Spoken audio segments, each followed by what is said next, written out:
The chapter opens in a snowy wilderness. We see a group of carriages racing through a frost-covered forest. The carriages are moving at full speed, carrying what appears to be military supplies. But they are not alone. Ice-covered wolves are chasing them through the blizzard. These monsters are massive, their bodies wrapped in frost, their paws shaking the ground with every stride. The coachman guiding the carriages keeps looking back. No matter how fast they move, the monsters keep up. He begins to panic. He wonders how they are going to protect the rations. Then one of the wolves appears directly beside him and lunges. Before it can land the hit, a blade drives clean through it. The coachman spins around in shock. Standing there is a young woman, a female swordsman moving with sharp, controlled precision. The coachman immediately recognizes her and calls out to her as the vice squad leader. This is Maria Caravel. She is a second-year student of Phalian's martial arts department. As she cuts through the monster, Maria tells the coachman to keep running. She assures him that they will handle everything from the rear. The moment she says this, the remaining monsters close in on her all at once. Before they can reach her, something enormous crashes down from above and sends a shockwave of snow through the air. Maria immediately drops into a fighting stance. The shape rises from the snow, a massive white bear. It screams and swings its enormous paw directly at her. But someone steps in front of her. A man with a sword and shield plants himself between Maria and the blow. The bear's paw slams into the shield. The man doesn't flinch. He simply says, "Pretty heavy, huh?" This is Brahm Hugo, a fourth-year student of Phalian's martial arts department.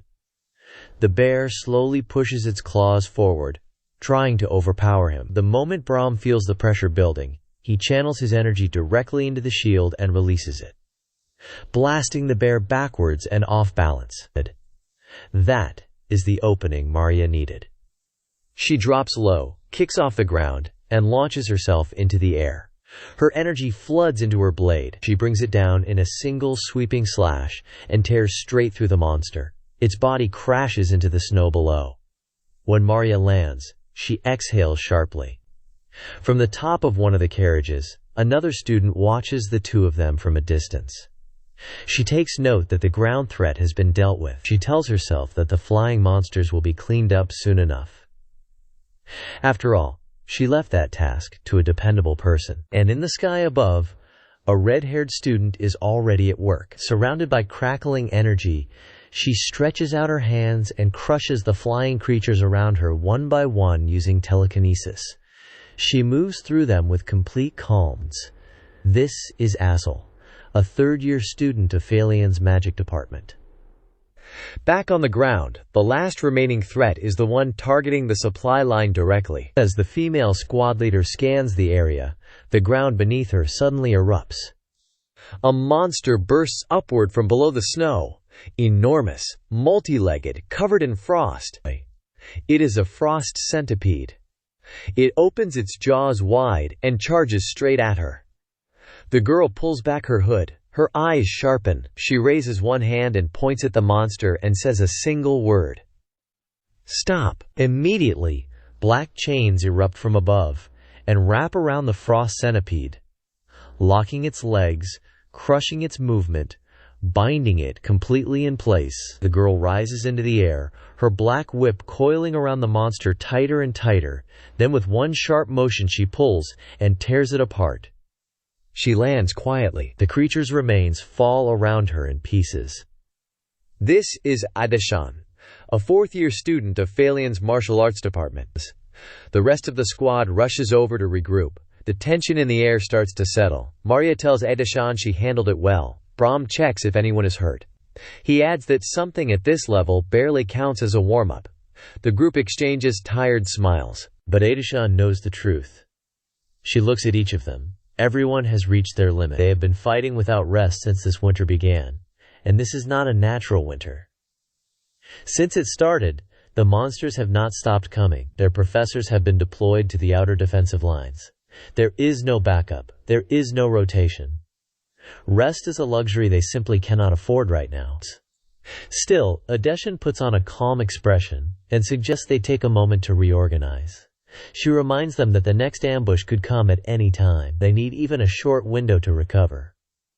And then, everything changes. A pulse of energy rolls across the area like a shockwave. Every member of the squad freezes. Azel's expression shifts immediately.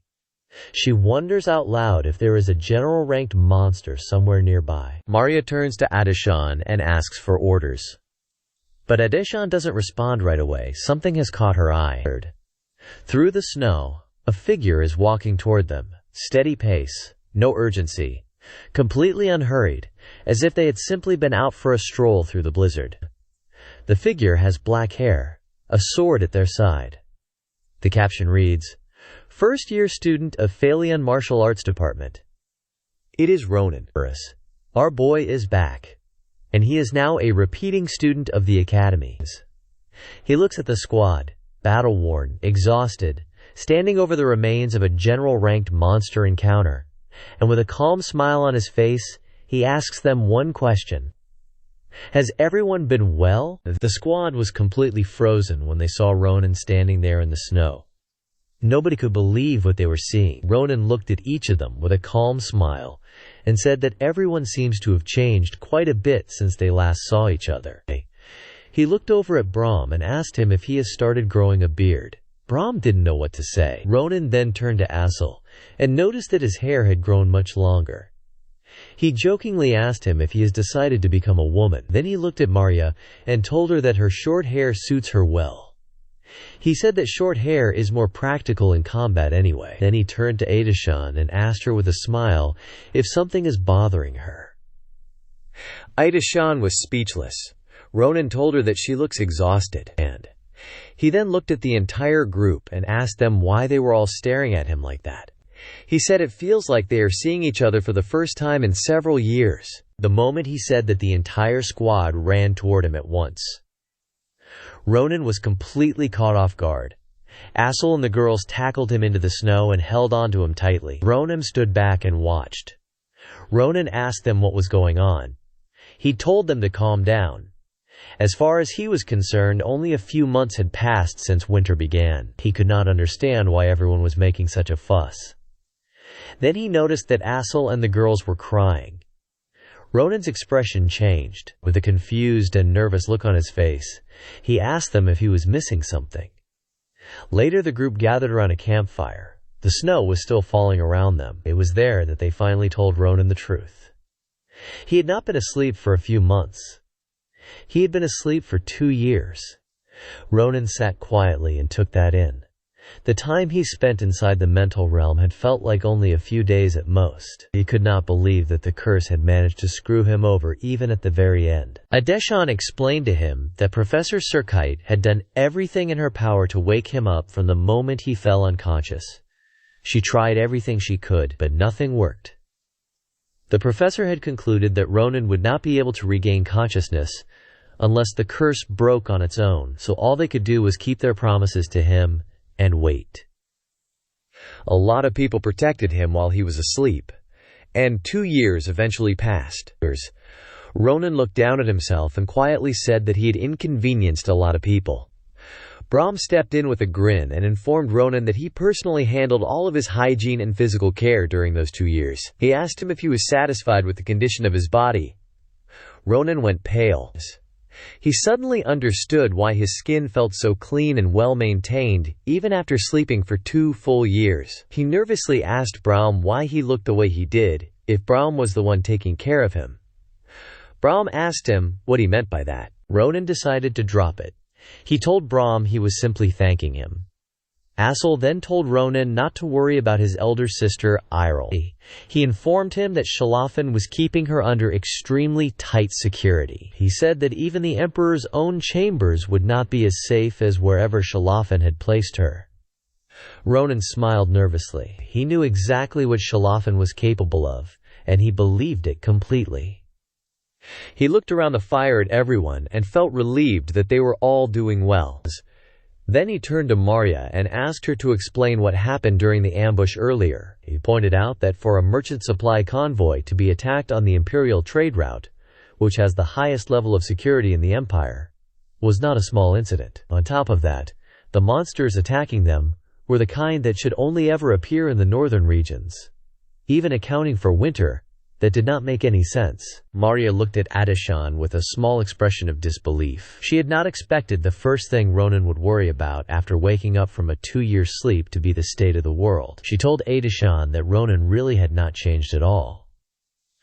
Adeshan agreed with a quiet smile. Then she turned to Ronan with a slightly strange expression and asked him if he was not at all curious about them. Ronan did not understand why she was making that face.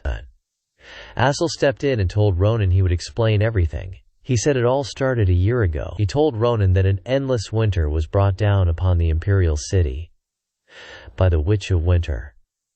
Ronan went still.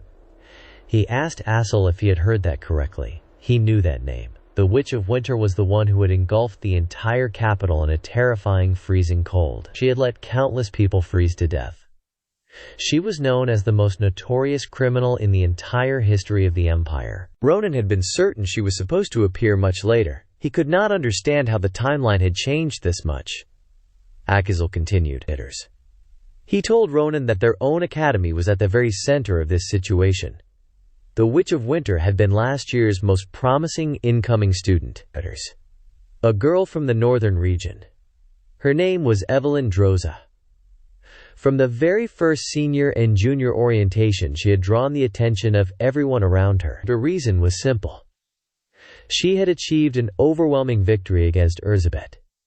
She had taken her down without much effort at all. Everyone at Phalion had agreed that a once-in-a-century genius had just enrolled.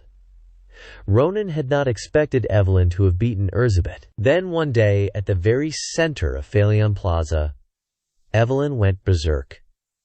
She unleashed a terrifying cold that spread across everything. And that was how this winter began. Ronan asked where Evelyn was now. Given the state of the capital, he was fairly certain she was not dead. He asked if no one had been able to track her location. Assel shook his head and told him not to worry about that part. He revealed to Ronan that Evelyn is currently in Gingdulan, the Fortress of Screams. She is locked up in unbreakable ice. Ice that she created herself. Assel continued explaining everything to Ronan around the campfire. He told him that the moment Evelyn's cold rampage erupted at the heart of Phalion Academy, it did not stay contained within the academy walls. It spread instantly across the entire imperial capital. The scale of it was immediate and overwhelming.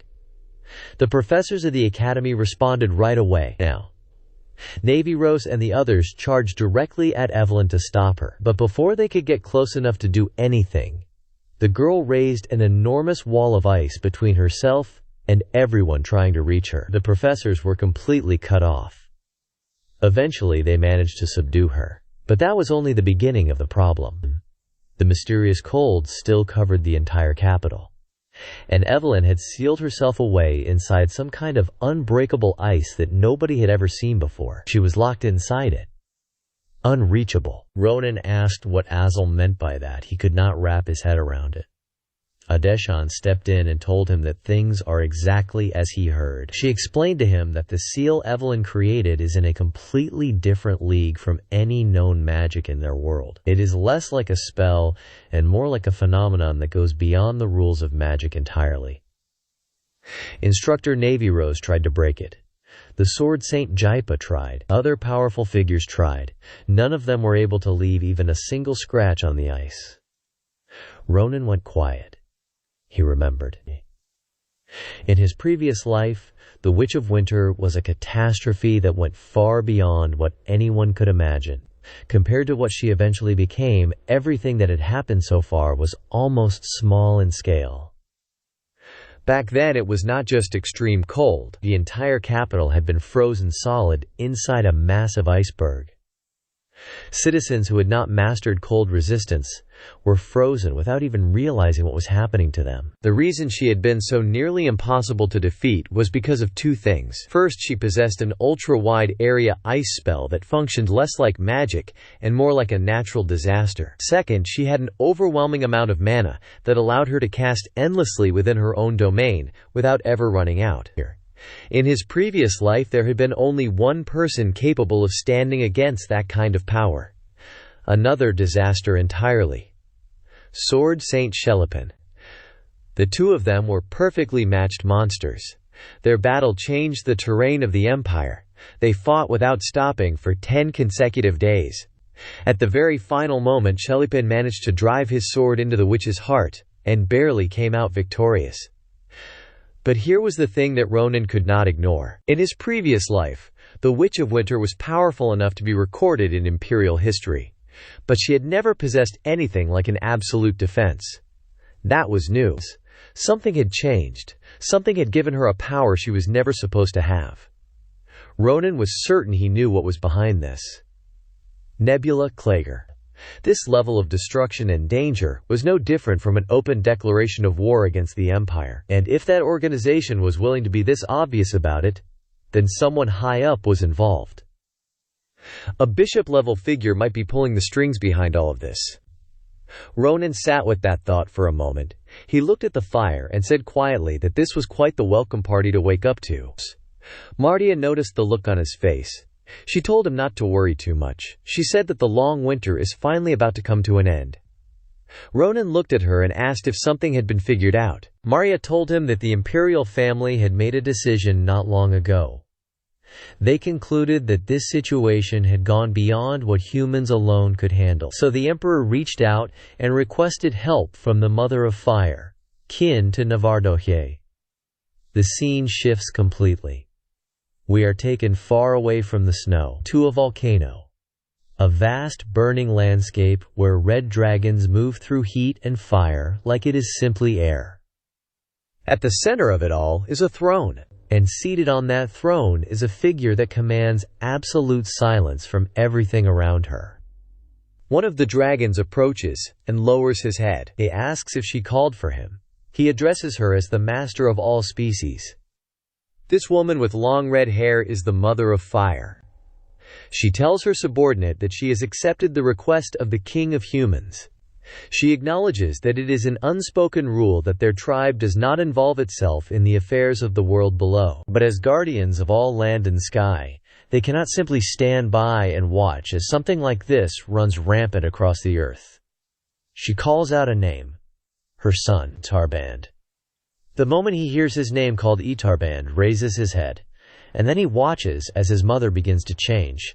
The Mother of Fire transforms. Her shape expands into something enormous. A dragon so massive that every other creature around her suddenly looks insignificant by comparison. Her eyes burn with something ancient and absolute. She gives her son his orders. Go to the land of humans. Drive out the winter. Raise the will of fires. Scatter the ashes of those who trample upon the world, and let it stand as a warning to every living being. Tarband accepts without hesitation. Fire erupts around him as he begins his own transformation. The flames wrap around his form and reshape it entirely. When they clear, he is standing in human form. Red hair. Red clothes. Eyes that carry the same burning certainty as his mother's. He looks up at her and tells her that her word is his command. The fire roars around him. The scene shifts, and we are taken to the imperial capital, Dalon. The city is covered in snow. Everything is quiet and exhausted looking. Ronan and Assel are walking through the streets together. Ronan thinks back to how the others returned to their guard duties the moment they got back from escorting the merchant convoy. He looks over at Assel and reminds him that he said he was going to rest a bit before heading out to help with the building repairs. Assel explains that his telekinesis magic is actually very useful for construction work right now. He looks around at the state of the city and tells Ronan that everything is exhausting, but there is nothing they can do about it. Ronan smiles and says that everyone is working hard. He tells himself that he cannot just lie around doing nothing simply because 2 years have passed. Then he stops walking. His expression changes completely. He is staring at his own house. and surrounding it from every direction is an enormous fortress wall. From the entrance all the way up to the rooftop, heavily armed knights are stationed everywhere. Ronan cannot believe what he is looking at. He asks out loud what the hell this bizarre setup is. He wants to know why there is a fortress wall around his house.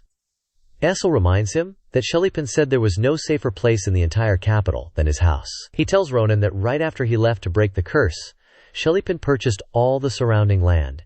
He even paid double the going price. Then he mobilized every connection his family had and completed the entire construction in an instant. Asel adds that the speed of construction alone was probably a record. Ronan shakes his head. He thinks to himself that Shelipin never really understood what moderation meant. But he smiles anyway. He left his sister with someone like that on purpose. He looks up at the fortress and notices something else. The energy coming from inside is completely different from what he remembered. It is sharp, focused, dangerous. Ronan wonders quietly if Shelipin has reached Aura Awakening. He tells Asel he wants to see how much stronger the boy has become. They walk inside. What Ronan finds is not what he expected. Shelipin is standing in the middle of the room wearing a strange apron and cleaning the house. He does not seem surprised at all to see Ronan. He looks up casually and tells him that he was wondering why some familiar and rough energy was wandering around outside. He says his guess was correct. Then he tells Ronan that he really took his time. Ronan stares at him.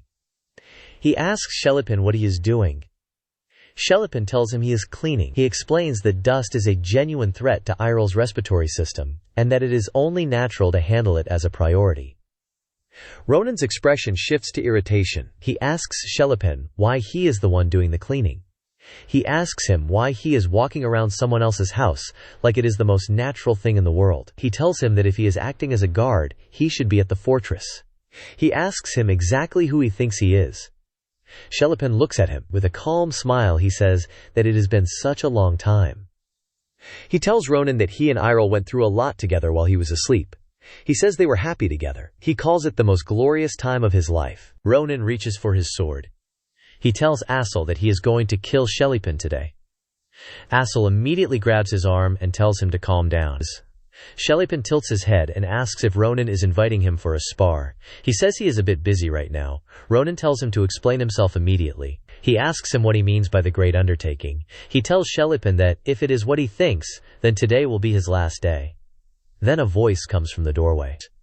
Someone says that they recognize that voice. Ronan stops. He turns around.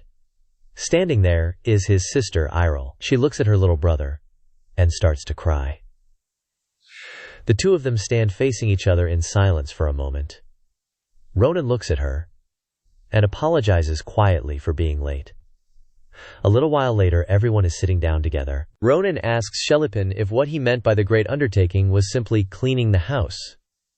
Irel says yes. She explains to Ronan that Shelipin comes over to help her whenever he can find time between his imperial security duties. She smiles at Shelipin and tells Ronan that she later found out that cleaning is actually his hobby. Shelipin gives a thumbs up and confirms this without any embarrassment. He says he cannot imagine his life without cleaning. Ronan and Asel have no words. Shelipin then turns to Ronan with a look on his face and says that he does not understand how someone as refined as Irel ended up with a younger sibling like him. Ronan tells him he is the one who should be saying that. He wonders out loud what kind of family produces someone like Shelipin. Irel turns to her brother and asks him again if he is really okay. Ronan tells her he is fine. He says she keeps asking the same question. He assures her that nothing like that will happen to him again. Shelipin watches the two of them. Then he quietly takes off the apron and stands up. He says it is time for the guests to leave. He tells Ronan to take some time to catch up with his family. Ronan is surprised. He thought Shelipin had some time off. Shelipin tells him that suspicious activity has been detected in the northern region. He needs to travel north on behalf of House Grania to inspect the front line personally. He says he was worried about leaving while Ronan was still unconscious, but he no longer has that concern. He looks carefully at Ronan and senses the energy around him. He tells him that he is not worried anymore. Because he is here now, the two of them look at each other. The energy around both of them takes shape. Two monsters standing in the same room, both of them much stronger than before. Ronan smiles and asks Shelipin to book a few tickets under his family name before he goes. Shelipin raises an eyebrow. Ronan tells him there is somewhere he needs to be. He asks Shelipin to book tickets to Rodelin. The scene shifts completely. We are taken to a prison, dark, cold, heavy chains everywhere. Prisoners badly injured and barely conscious are scattered across the floors. This section of the prison is identified as the Nebula Clagger Special Confinement Ward. Inside one of the cells, 2 prisoners are held up in chains. One of them is Cyrilla. She was charged with terrorism at the Grand Cappadocia. The other is Dolan. He carried out espionage against the Gracia Duchy. Both of them are barely breathing. Then someone appears in front of them, dressed in white, moving quietly. The figure speaks. They say that it is quite sad to see so many believers suffering such cruel persecution. They tell Cyrilla and Dolan that they have endured well without losing their faith. Cyrilla goes still. She can feel something coming off this person, a refined and powerful energy, the power of the star. The figure raises a hand and tells her to be at ease. They release their energy and speak to their believers. They tell them that the pain swelling inside them and all their sorrow and suffering will finally bear a sacred fruit. The figure gathers their energy and asks the children of the star to follow them. With a wide and unsettling smile, they tell them that they will lead the way. The scene shifts back to the imperial capital. Ronan and Asel are walking together through the snow-covered streets. Ronan tells Asel that the earliest airship to Rodelin leaves in 3 days. He cannot believe they are being held back like this when every second counts. Asel reminds him that it has not even been a full day since he woke up after 2 years. He tells Ronan that he needs to learn when to rest. Ronan admits that he might be a little impatient. Then he looks at Asel and tells him that walking together like this reminds him of the old days. He brings up how Asel told him back then that a loser like him could never get into Phaleon. He asks him if he remembers crying his eyes out over it. Asel immediately looks embarrassed. He tells Ronan that he was not that pathetic. Then he quietly admits that he would probably still be getting bullied back in Nimpton if it were not for him. Ronan laughs and tells him that he would have wasted his telekinesis ability performing as a circus clown. The two of them laugh together as they walk. After a moment, Ronan turns serious again. He asks Asel about the situation in Rodelin.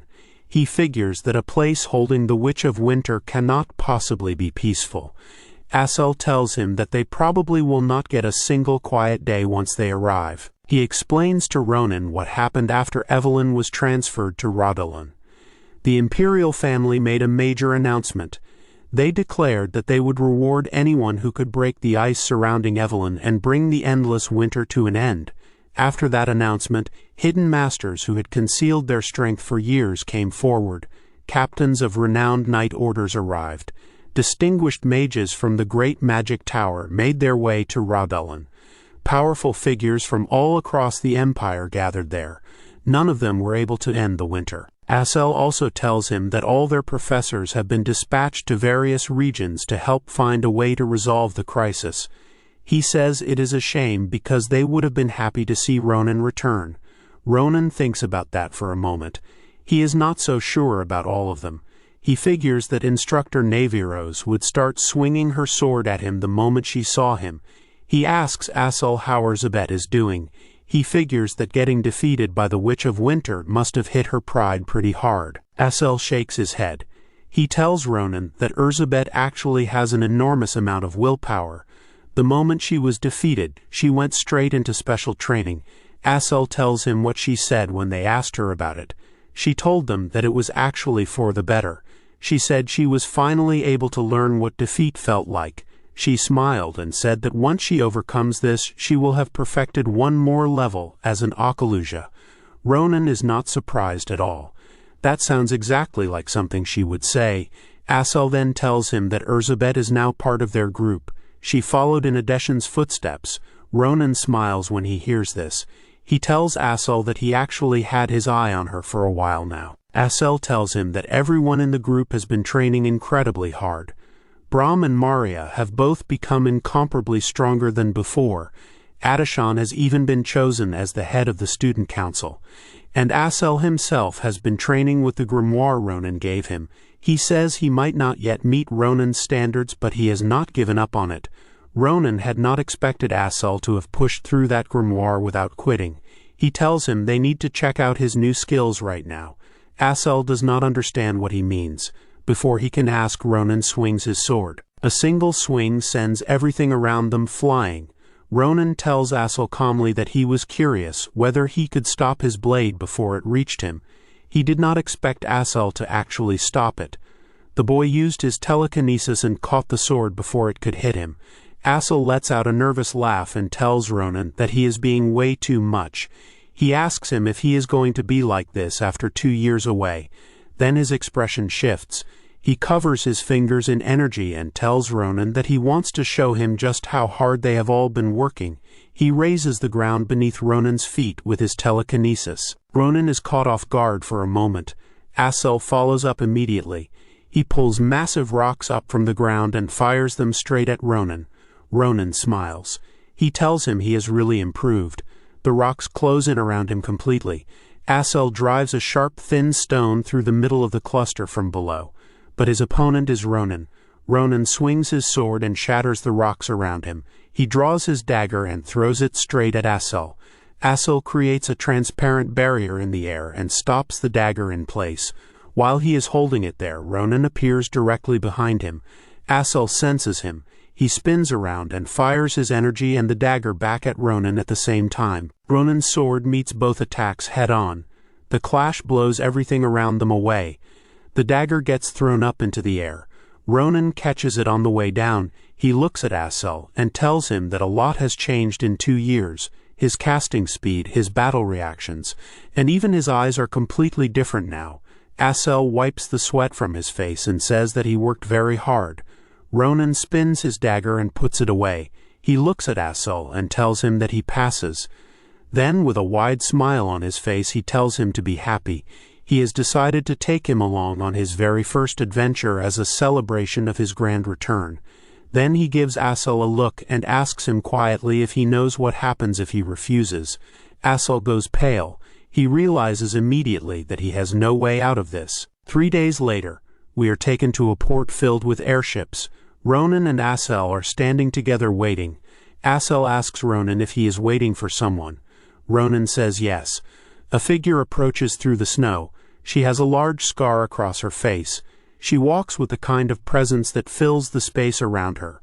Ronan tells Asel that he is waiting for a scary friend who has business with the Witch of Winter. The figure steps forward and her name appears on the page. Webtoon. She is older now.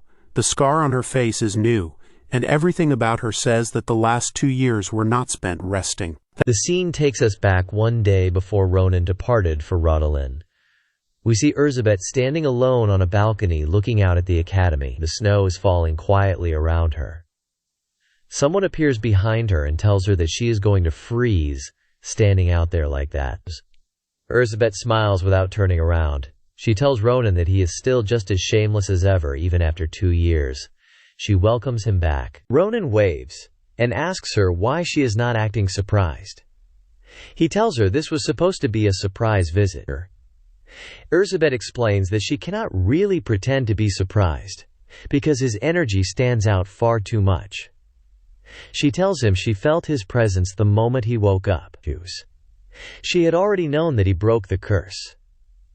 Ronan smiles and admits that it took a little longer than he expected. And then he looks at her properly and tells her that she seems to have trained very hard. He says he cannot even compare her to what she was 2 years ago.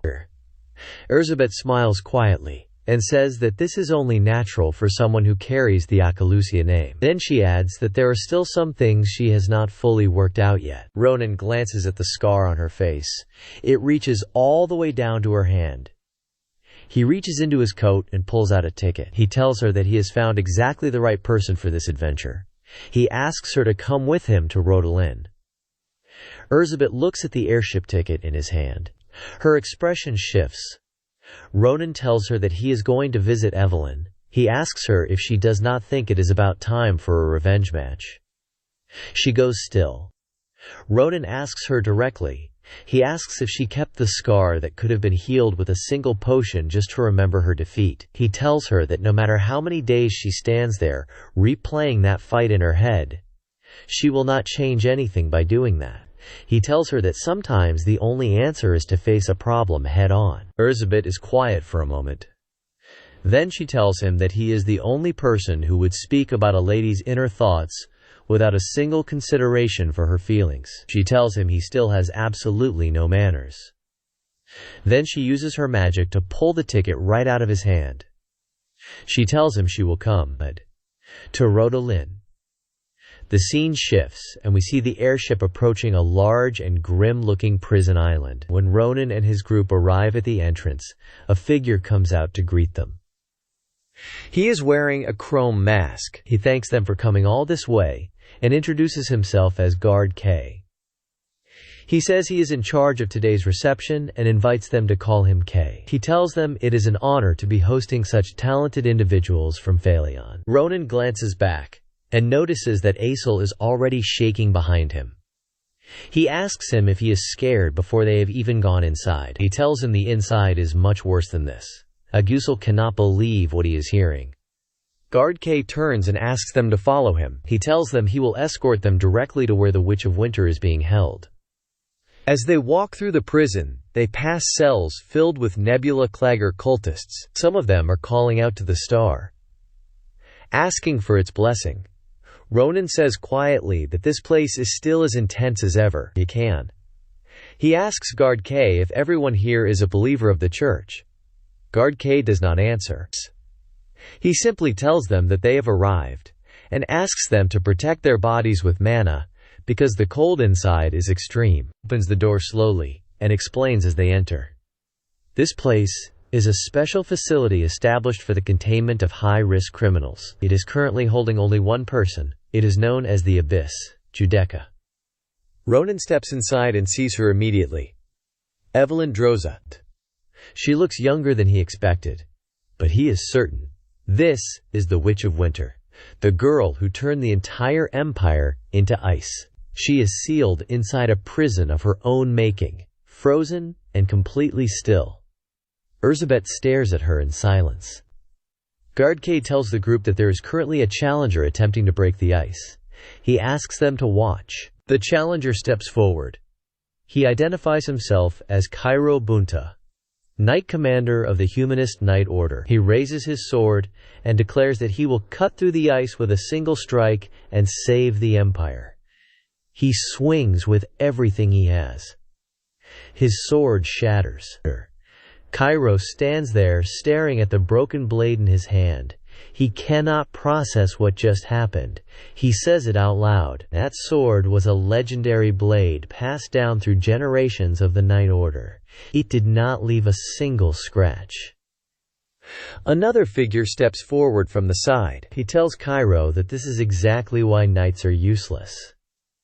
He says they always try to solve everything through brute force. He gathers fire energy into his staff and declares that true salvation comes from those who study the laws of nature. From mages, he raises his staff and builds an enormous flame above him. He says that one of the unchanging truths of the world is that ice is weak against fire. He releases it. Inferno. The flames crash into the ice prison with devastating force. The heat fills the entire room.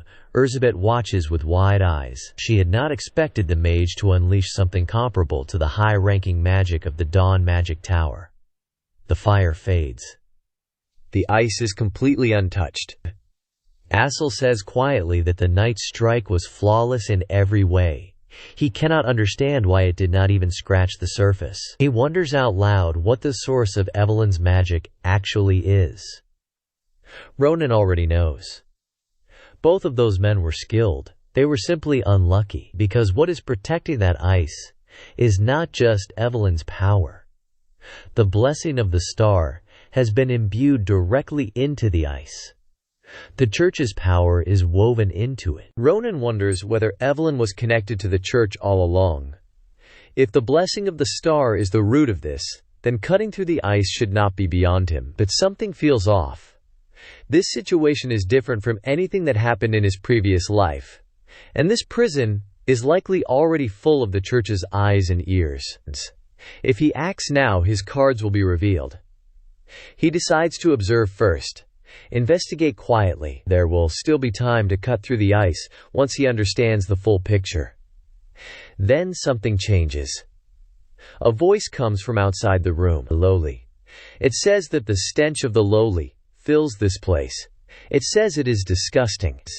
The moment those words land, the person behind them releases their energy directly into the abyss. Ronan feels it immediately, and his eyes sharpen. The energy floods the room in an instant. The Knight Commander and the Mage both drop to their knees without even understanding why. Their bodies simply cannot resist it. Ronan stands firm, but he recognizes what this is. He has felt something like this before, a violent and oppressive presence that makes the gap between races feel absolute and impossible to cross. It is similar to what he experienced in the memories of the Savior. This is the pressure of a dragon. Istarband walks into the room, red hair, red eyes, fire trailing from his body. He looks at everyone kneeling around him and tells them to bow their heads and revere what stands before them. For this is the salvation of fire, and it will end this winter. The chapter opens deep inside the underground prison where the Witch of Winter is being held. The moment the pressure hits, the entire facility begins to shake. It feels less like a presence entering a room and more like an earthquake tearing through the foundation itself. Everyone in the room is feeling it. Everyone except Ronan's group is being crushed under the weight of it. Standing at the center of it all is Itarband. His red eyes are burning, and his presence alone is enough to push everyone toward the ground. He looks at Guard K, who is kneeling on the floor, and tells him to report the situation to the warden of this rat nest. He also reminds him that he gave clear orders that not a single soul was to remain here before his arrival. Guard K is terrified. He manages to speak through the crushing pressure with a shaking voice. He apologizes immediately and explains that they were informed Itarband would be arriving tomorrow. That was the schedule they had been given. That excuse does nothing but make things worse. Itarband mocks him for daring to make an excuse in his presence. He says, "How dare a mere mortal speak of his faults?" As if he himself was the one mistaken. His anger climbs, and the pressure in the room climbs with it. People nearby start coughing blood under the sheer weight of it. Even Erzsébet and Assel are visibly struggling now. Filled with arrogance, Itarband declares that simply witnessing the presence of the fire race should be considered an honor for mortals like them. He looks around at everyone with contempt and calls them nothing more than worthless trash. Then he tells Guard K that the very fact that the Great Fire Clan has decided to come here in person already grants him more honor than he deserves. He is not finished. Flames begin gathering directly on his palm.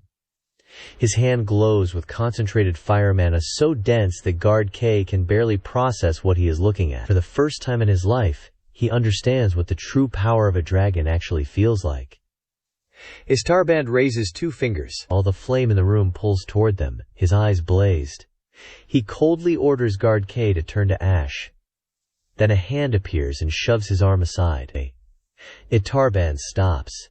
His eyes shift. Someone has actually moved through his pressure and stopped the attack outright. The shock registers on his face for just a moment. He had not expected anyone in this room to be capable of that. Then Ronan speaks to Itarband, saying even teenage tantrums has its limitations. Then called the dragon a lizard. Ronan glares at him with angry face and threatens the dragon, saying that if he pushes any further, then it won't end in just words. For a moment, Ronan himself looks visibly furious. The pressure in the room lifts. Everyone breathes again. Erzsébet admits quietly that things had gotten dangerously close. She immediately checks on Assel. Assel tells her that he is fine, but only because of her protective magic, and thanks her for keeping him safe. Nearby, Guard K is still staring at Ronan in disbelief. He had heard rumors that Lord Karaka's student was incredibly talented. But hearing about it and witnessing it firsthand are 2 completely different things. Ronan had just confronted a dragon completely alone. Itarband glares at Ronan and demands to know if those disrespectful words were truly directed at him. Ronan confirms it without hesitation. He asks if there is any other immature little lizard standing there besides him. He adds that someone like him would normally just be called a hatchling. But if he wants respect, he needs to start behaving in a way that earns it. Then Ronan asks him directly. He asks if Itarband had really intended to burn this entire place down, knowing that countless innocent people would be caught in it. He demands to know exactly what he was thinking. And he makes it clear that whatever this was, it could not possibly have been the will of the Mother of Fire. Itarband answers coldly. According to his mother's orders, the one who created the ice was meant to be burned away completely. She never once said anything about protecting mortals. As far as he is concerned, the humans standing here are nothing more than insects in his way. The moment he finishes speaking, he launches his attack. The force of it cracks the ground itself. But Itarband freezes when he sees Ronan block it completely. Ronan tells him plainly that he is the one who started this.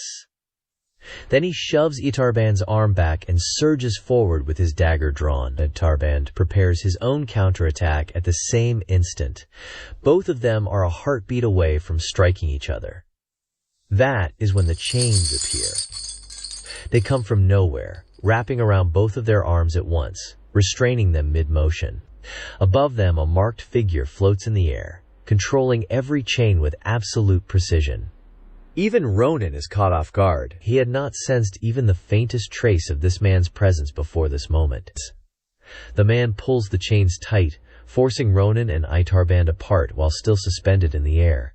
Itarband looks genuinely confused for the first time. Then Ronan can feel that this power is not simply restraining his body.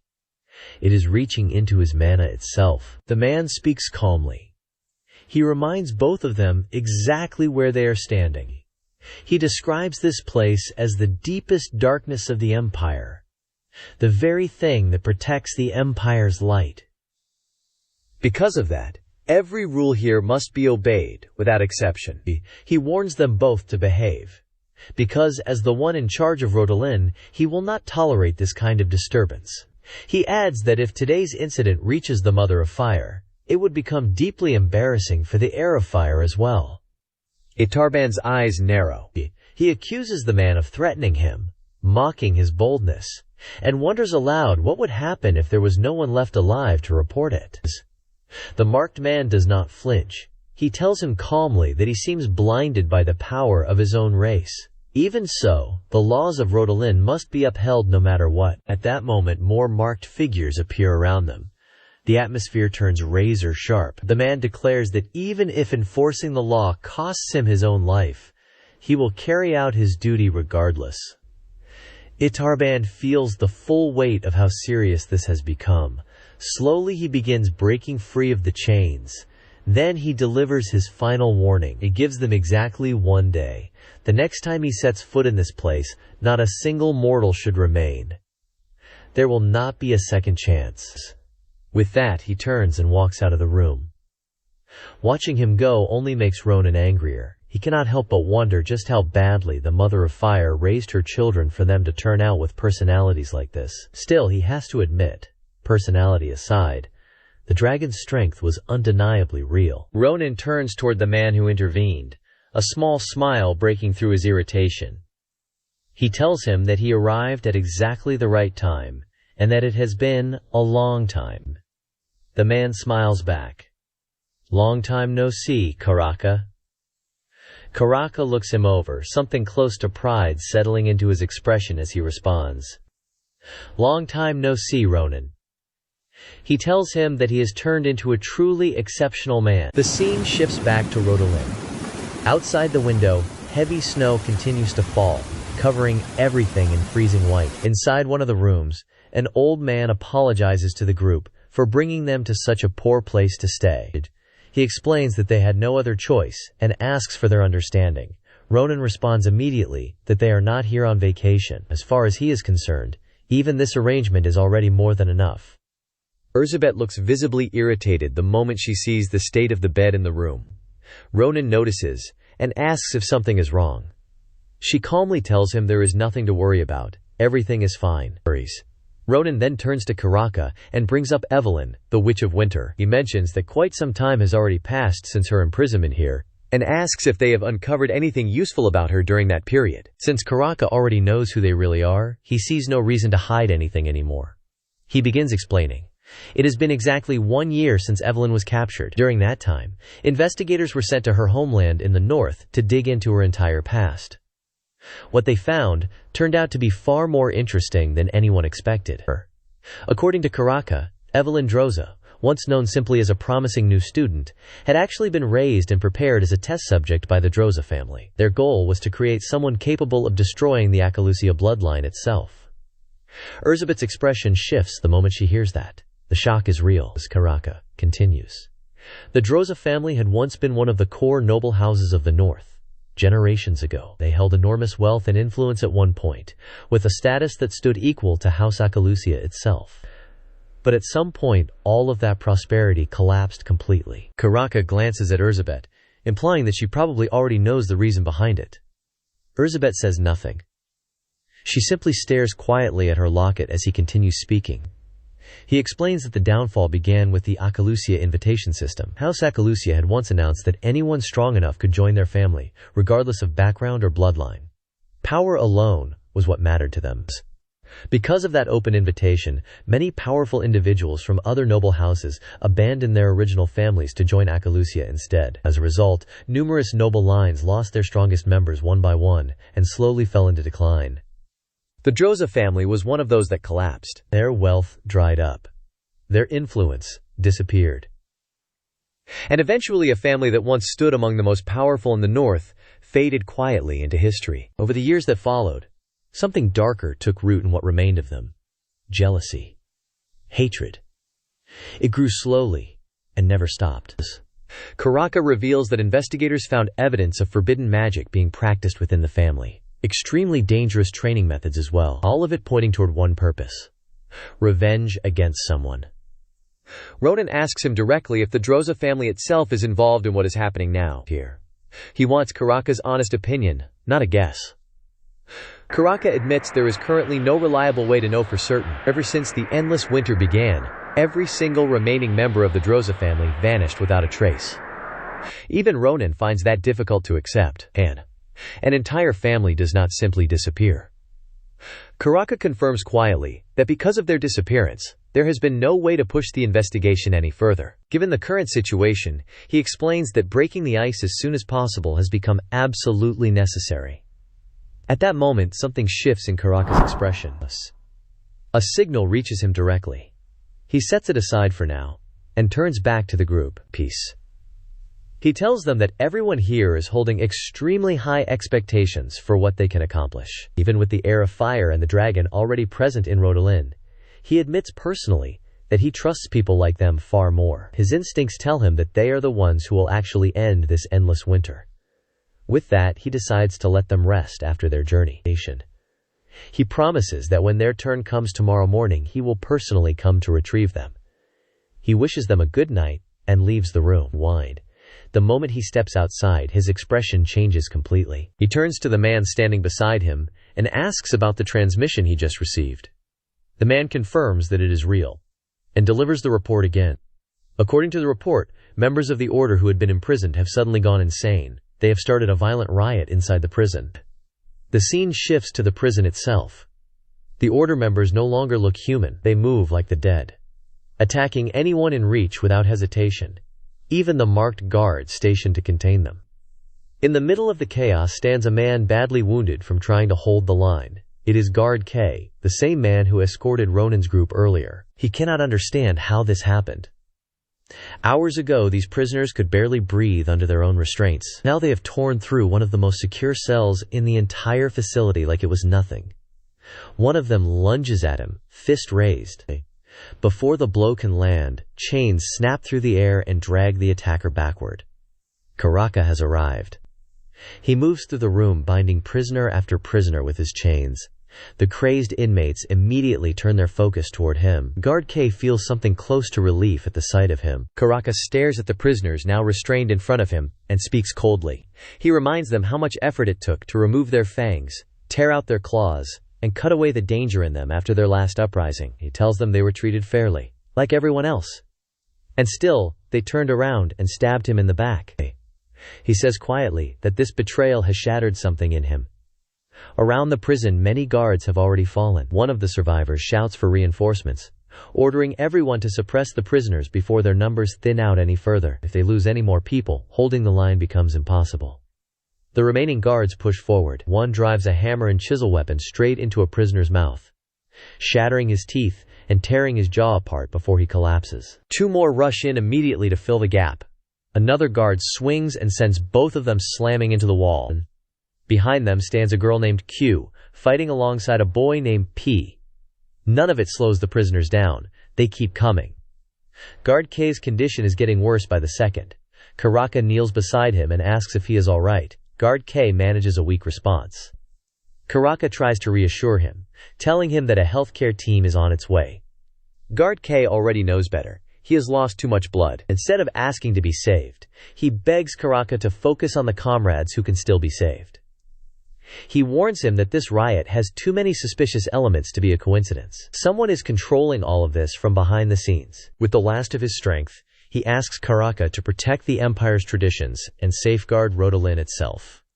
Then he is gone. Karaka feels the weight of it settle over him.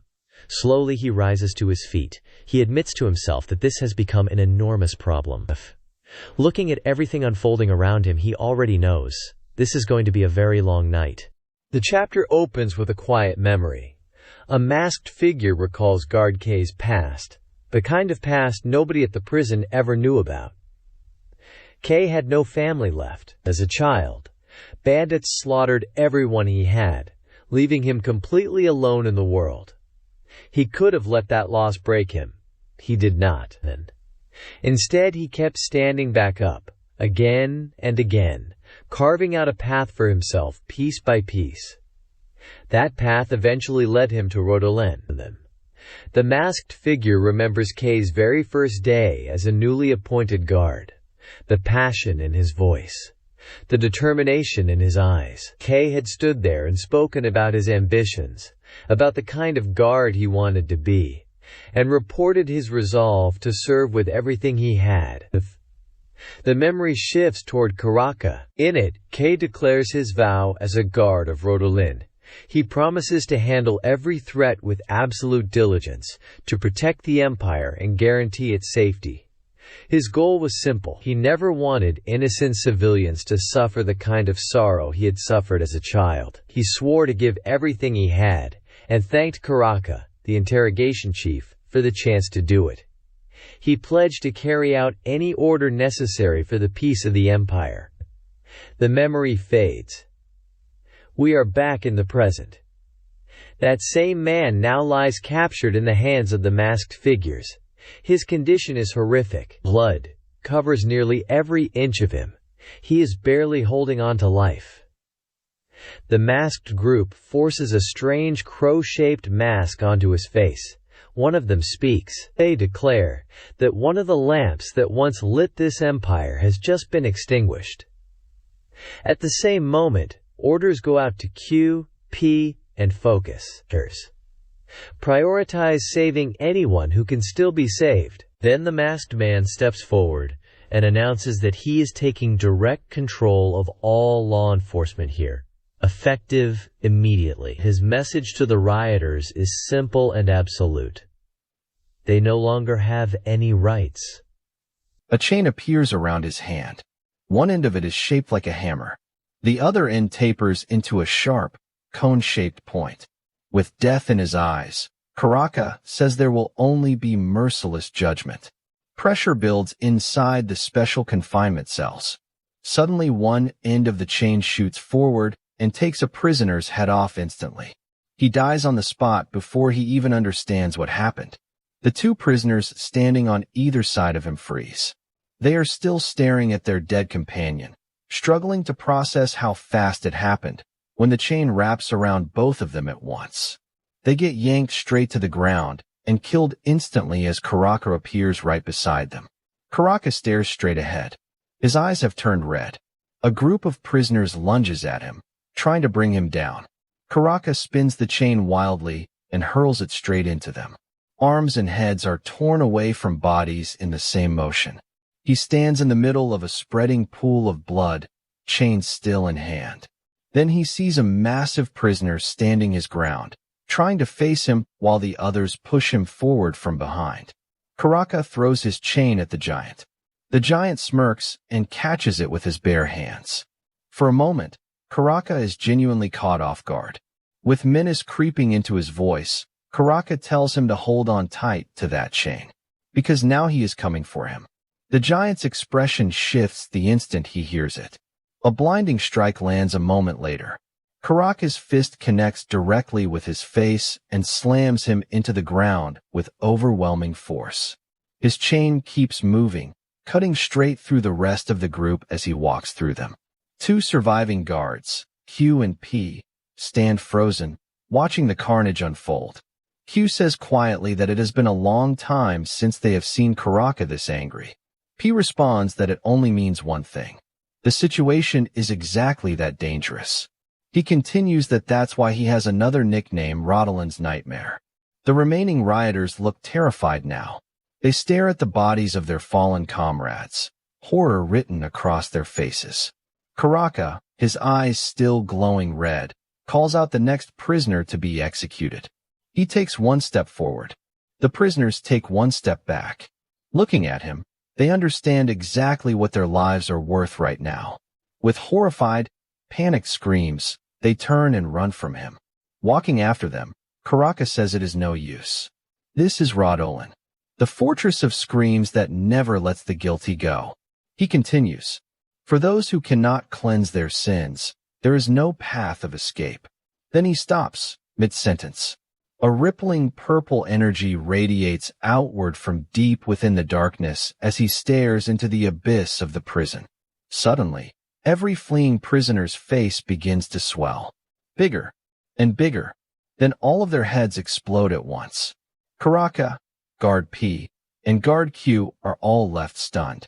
A voice speaks from the shadows. How shocking, it says, as the speaker steps slowly into the light. She says that Karaka managed to instill fear into these prisoners again, even after their fear had already been completely stripped away from them. She continues, almost admiring him.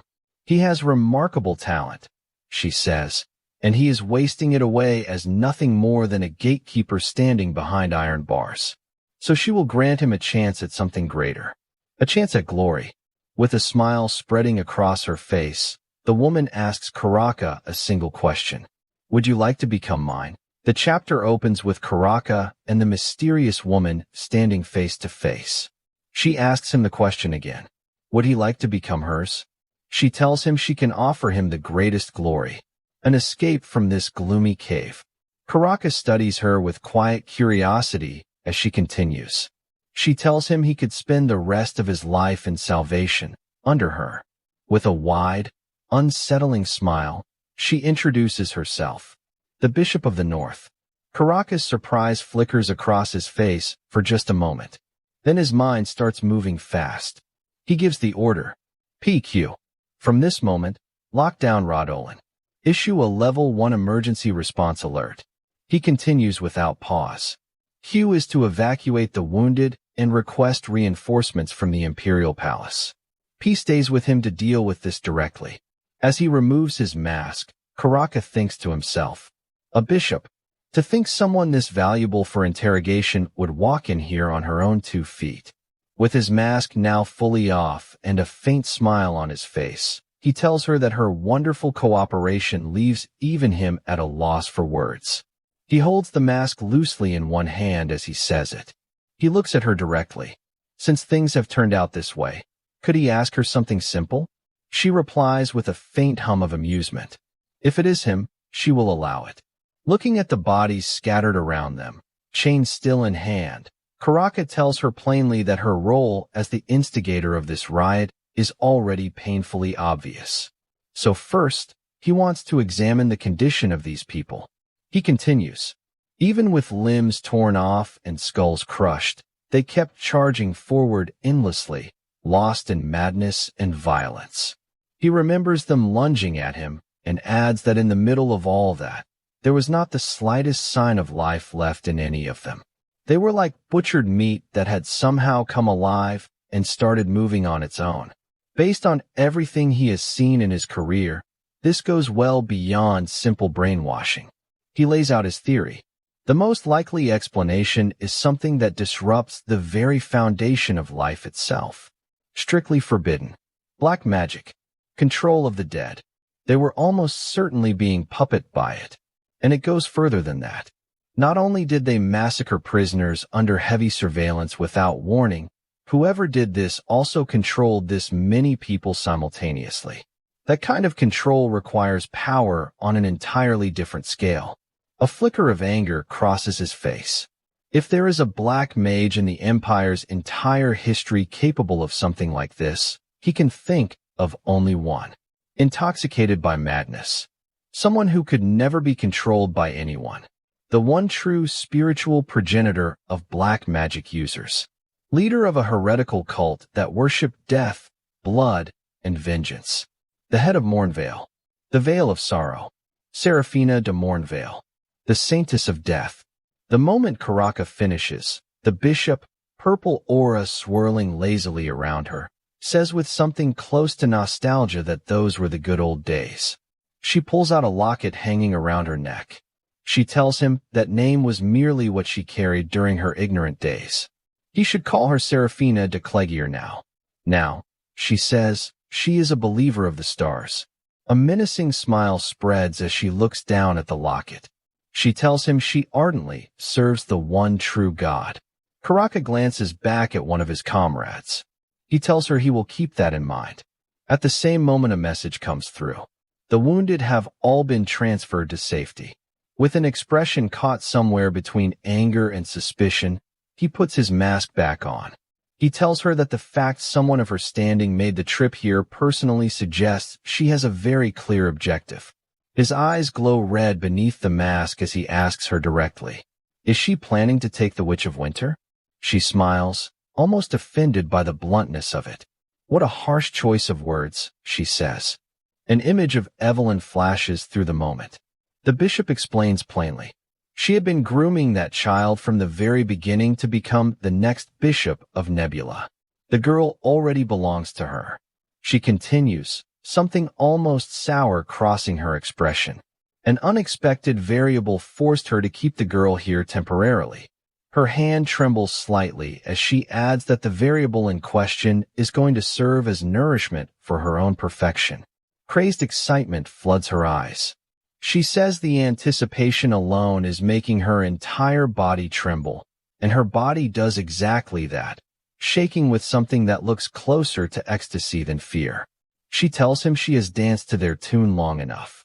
Purple aura flares violently throughout the confined space as she asks him, with open menace, whether he will join her or not. Karaka responds calmly. "What a pity," he says. He had been hoping to get to know her a little better. He suggests they not be like this. Perhaps they should continue this conversation somewhere quieter. His interrogation room, for example. The moment he finishes speaking, a chain appears directly above her and snaps tight around her neck. Karaka pulls upward. She hangs there, suspended by the throat. She looks genuinely suffocated, the chain cutting tight around her neck. He tells her she will only break her own neck if she keeps struggling.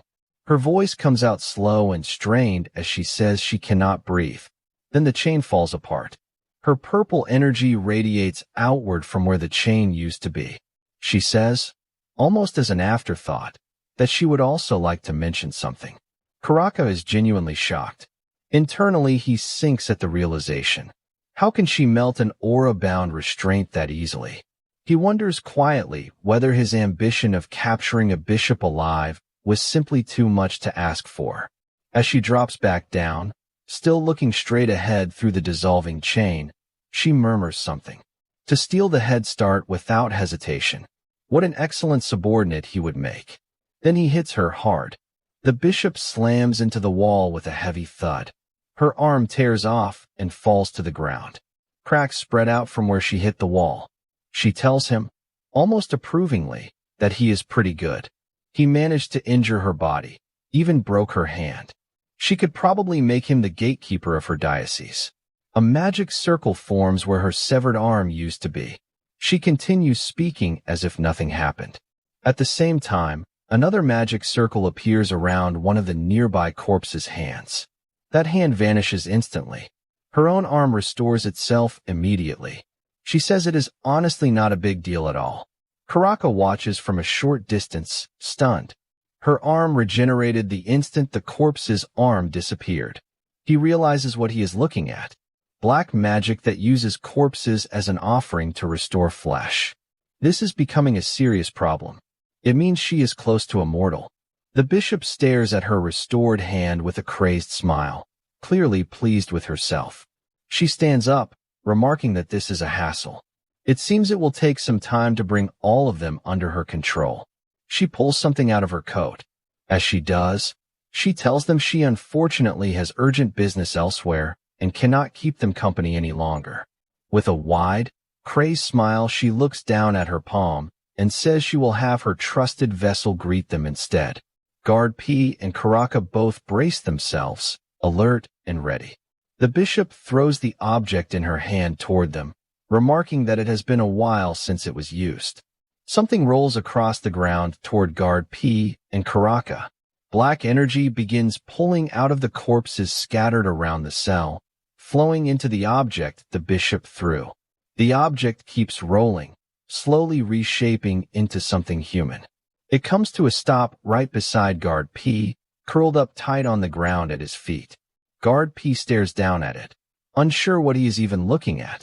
Then a blinding burst of motion comes straight for his face. The figure kicks him directly in the face. The force of it sends Guard P flying straight up toward the ceiling. With a darkened expression and a smile still on her face, the bishop tells the figure to enjoy this to his heart's content. She introduces him, the finest warrior of their church, Taranil. The chapter opens with blood spilling across the floor. Then the full picture comes into view. Guard P has been cut open, blood pouring from the wound. Looking down at himself, his mask cracked, Guard P thinks that if he had dodged even a fraction slower, his head would have been cleanly severed from his body. He cannot stop turning the thought over. A single kick did this much damage. At the same moment, Taranil, eyes glowing with a crazed light, lunges in to kick him again. A chain suddenly wraps around Guard P's hand. Karaka yanks him back with full force, pulling him out of the path of Taranil's brutal assault. Both of them watch as the follow-up kick slams into the wall instead, the impact violent enough to shake the entire room. Guard P falls in behind Karaka, breathing hard, and thanks him for the save. Karaka asks if he is okay. Karaka cannot shake the thought building inside him. This is an unprecedented trial. He keeps asking himself the same question. What exactly is this overwhelming fighting spirit radiating off Taranil? Taranil stands there, eyes glowing red, a violent aura flaring around his scarred body. The Bishop of the North watches him with open delight. She is thrilled to see him fighting on her behalf, even remarking with amusement that he fights like a primitive man. As she speaks, she conjures a purple magic circle and pulls a robe out from within it. She tells him that even so, Taranil needs to maintain his dignity. With that, she drapes the robe over his shoulders. She continues, almost fondly.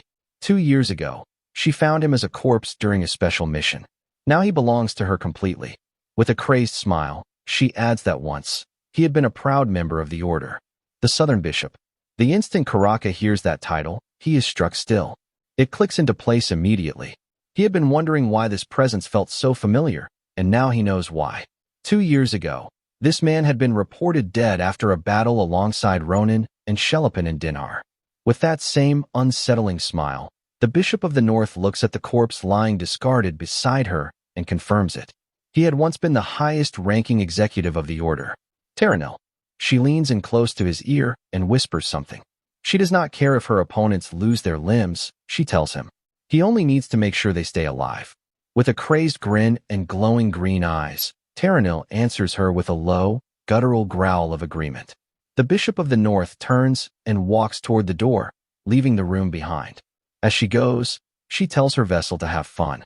Almost as an afterthought, she adds that the 2 guards should enjoy themselves too, fighting against him. Karaka tightens his grip on the chain in his hand. He glances over at Guard P and asks if he can feel just how dangerous this enemy truly is. Both of them agree. This is something unprecedented in all of Rodalin's history. Terranil cracks his neck slowly, one hand resting against his chin. A deranged look settled into his expression. Karaka continues. He calls Terranil the most evil criminal they have ever faced, and tells P they need to use everything they have to put him down immediately. A metal bat rises into view, nails driven through its surface, blue energy crackling along its length. Guard P drops into a fighting stance, the bat held back behind him, ready to strike, blue aura swirling around its edge. He acknowledges the threat. He understands exactly what they are dealing with. Karaka keeps speaking, telling him this is for the security of the Empire. Before he can finish the sentence, Terranil is already there, driving a kick straight into Guard P's stomach. The bat's energy cuts out instantly. Guard P screams in agony, blood spilling from his mouth. Karaka is frozen for a split second, watching it happen. An explosion erupts where Guard P lands, thrown back by the force of the kick. Karaka stares at the wreckage, horror and worry breaking through his voice as he screams his name. P. Guard P lies on the ground, blood pooling around him, as Terranil plants a foot on his chest. Terranil raises his other leg, ready to crush him completely. Before he can bring it down, Karaka acts. He calls out the name of his technique as he throws the chain forward. Karaka's execution tool number 2. Guillotine. He wins the chain back and hurls it directly at Terranil. Terranil simply raises his leg and kicks it away, deflecting Karaka's tool number 2 without effort. Karaka pulls it back instantly and throws the guillotine again. Terranil watches it close in on his face. Then, at the last possible moment, the guillotine slams down with crushing force, driving him into the floor. Karaka is already moving, rushing to his fallen comrade, asking if he is okay. Kneeling beside Guard P, Karaka cannot stop the thought circling in his mind. Even with his aura fully active, P had been completely helpless against that attack. Terranil's speed defied every bit of logic he understood about combat. Looking at P's condition, he wonders whether the guillotine technique will even be enough to buy them a moment's time. As the thought crosses his mind, Terranil begins forcing himself upright, fighting against the crushing weight of the guillotine. His face darkens, green eyes glowing, as he throws everything he has against the chain. Cracks begin spreading through the guillotine itself. Karaka forces himself to think clearly despite the panic rising in him. He has to choose. Keep fighting or retreat now and save P. Before he can decide, Guard P stirs back into consciousness. He tells Karaka not to worry about him, to continue the execution of the criminal. He adds, through the pain, that the sacrifice of their fallen colleagues cannot be allowed to mean nothing. Karaka stares at him, tension etched across his face, and finally says the word. Understood. Karaka lifts him up, pulling P's arm over his shoulder, and the two of them start moving together. He tells him they're retreating to receive emergency treatment. He will not put the punishment of a criminal above the life of his colleague. He will handle the rest himself. Guard P tries to say something, managing only a quiet "so" before the words die in his throat. Behind them, Terranil is already standing again, free of the chains, killing intent locked onto both of them. Blood splatters across the next frame. It is impossible to tell whose it is. Far from the prison, at the edges of Rodalin's waters, a ship sits anchored in the open ocean. Its name is the Dragon Tribe's golden ship, Solaran. Figures in white cloaks move quietly across its deck. One of them asks how the perception-impairing magic is holding up. The other confirms that it is working perfectly. They have cast the spell 5 times already, covering the entire ship. To anyone trying to sense them, there should be nothing there at all. The other man continues. Following the bishop's orders, they intend to quickly acquire the Red Dragon's location. A flaming tornado crashes down onto the ship without warning. It catches the man standing just behind him mid-sentence, swallowing him whole in fire. The others spin around in shock at the sudden turn of events. An explosion tears through the ship, scattering the white, cloaked figures across the deck. Burned corpses lie scattered around them, as the survivors stared down at their fallen comrades in disbelief. One of them looks up, stunned, wondering aloud how they were detected at all. Above them, a figure floats in the air wrapped in a red cloak. His voice carries pure fury as he demands to know how they dared enter the birthplace of the holy fire without permission. The hooded figures stare up at him, frozen in fear. This is Iterband. He tells them that if they truly believe they could hide from him, it was nothing more than a mortal child's game. He continues, explaining that magic itself stems from beings like him. One of the white, cloaked men stares up at him, his expression twisting into pure dread, never having expected to face a dragon's full wrath like this. A fireball begins forming directly above the ship.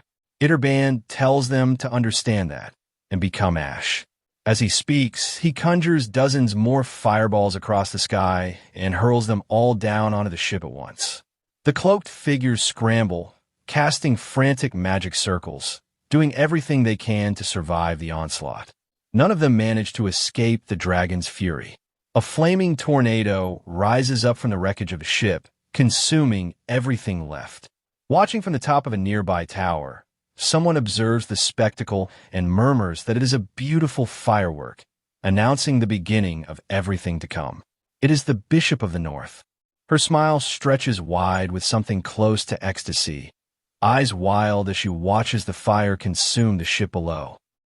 The sounds of fighting suddenly echo from somewhere else in Ronan. Ronan hears it immediately and knows in an instant that something significant has happened. The noise is far too intense to be nothing. Elizabeth stays calm, pointing out that strange noises in Ronan usually turn out to be nothing more than prisoners causing another riot. Ronan is not convinced. Even so, he decides their best move is to head straight toward the Order's special building, since the Order seems like the most likely group involved in whatever this is. As they move, a voice suddenly calls out from inside a nearby building, addressing them as honored guests. Loud noises spill out from within, drawing their attention immediately. The voice announces urgently that Ronan is currently under external invasion. The speaker adds, almost offhandedly, that his strange senses only ever activate when something terrible is happening. Ronan, Elizabeth, and Assel all feel it at the same time. Something about this is wrong. Ronan demands answers immediately. He wants to know if the Order is responsible. He wants to know the current situation. He starts asking about Karaka. Before he gets a single answer, a man in a cloak steps forward and explains calmly that others are already confirming the details. He orders the group to evacuate, claiming he will escort them to safety. Ronan sees through it instantly. The cloaked man is not alone. Several more are waiting just out of sight. Their real intention is to lure Ronan into a trap and kill him there. Before the door even opens, Ronan moves. With terrifying speed and precision, he drives his sword straight through the closed door. The blade punches clean through the wood and into the cloaked man's chest. Blood bursts from his mouth as the strike lands fatally. Ronan mocks the attempt coldly. If they really wanted to deceive him, he tells them, they should have hidden their disgusting mana first. He storms inside without hesitation.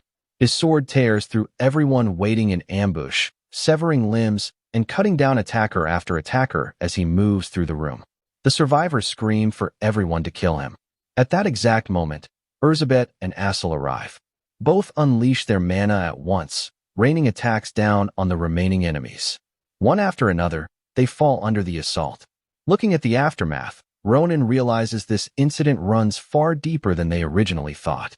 There is no time left to stand around analyzing it. Everything is moving too fast. He tells them both not to hesitate from this point on. Far out at sea, a massive ship burns.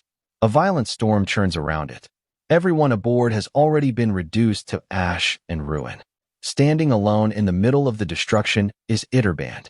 He is the one who set the ship ablaze.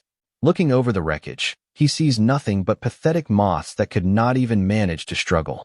Then he senses someone approaching from behind. His expression darkens instantly. He turns with a fierce glare, anger flaring at the very thought of anyone looking down on him. Without hesitation, he hurls a wave of fire mana at the newcomers, the attack surging forward with tremendous force. The flames accomplish nothing. Standing there, completely unharmed, are the Bishop of the North and her subordinate. Her guard deflects the attack with no visible effort at all. The bishop finds Iterband's behavior almost amusing. She views him as nothing more than an arrogant servant throwing a tantrum. Even so, she is willing to overlook the disrespect. The reason is simple. The power inside him is something she wants badly. Iterband demands to know what she means by that. The bishop answers plainly. In the dragon tongue, the source of endless mana is called the dragon heart. That is exactly what she needs from him. Iterband answers with a dangerous smile. He knows full well what happens to those who go searching for a dragon heart. Old stories. Many had wanted it once. Some chased fame. Some chased wealth. Some only wanted freedom from servitude. No matter what drove them, every single one of them ended the same way. Nothing left behind but ash. As he speaks, an enormous dragon-shaped shadow forms behind him, built entirely from his own mana, radiating a pressure that fills the entire area. The bishop's guard tenses immediately, raising a hand and gathering mana, bracing for a fight. The bishop himself does not move. With a confident smile, he tells his guard to stand down. In his eyes, Iterband simply lacks experience. Just a young man blinded by his own recklessness. That, he says, is about to change. It will change the moment Iterband sees his greatest masterpiece. The bishop snaps his fingers. Dark mana erupts outward, swallowing the entire area in a sinister purple aura. The sea reacts instantly, the storm around them growing more violent as dark energy spreads across the surroundings. Iterband grits his teeth in anger, watching the phenomenon take shape. Even a distant group of crow-masked figures sees it from afar, staring in stunned silence, unable to understand what they are looking at. Iterband lifts his gaze toward the sky. What hangs above him feels deeply wrong. Just by existing, it tramples on the natural order itself. It corrupts and stains everything living around it. To Iterband, it is nothing less than a giant mass of impurity, and it is enormous, positioned directly above the burning ship, ready to descend. If it falls, everything below will be wiped out completely. The bishop admires his own creation, almost glowing with pride, and invites Iterband to share his thoughts. He admits none of his earlier masterpieces compare to this one. He poured more time and care into it than anything before. This creation took 1,000 mana stones, 10,000 different techniques, and, most horrifying of all, 100,000 lives. All of it fused together with overwhelming resentment, woven into a single monstrous being. Gravelis.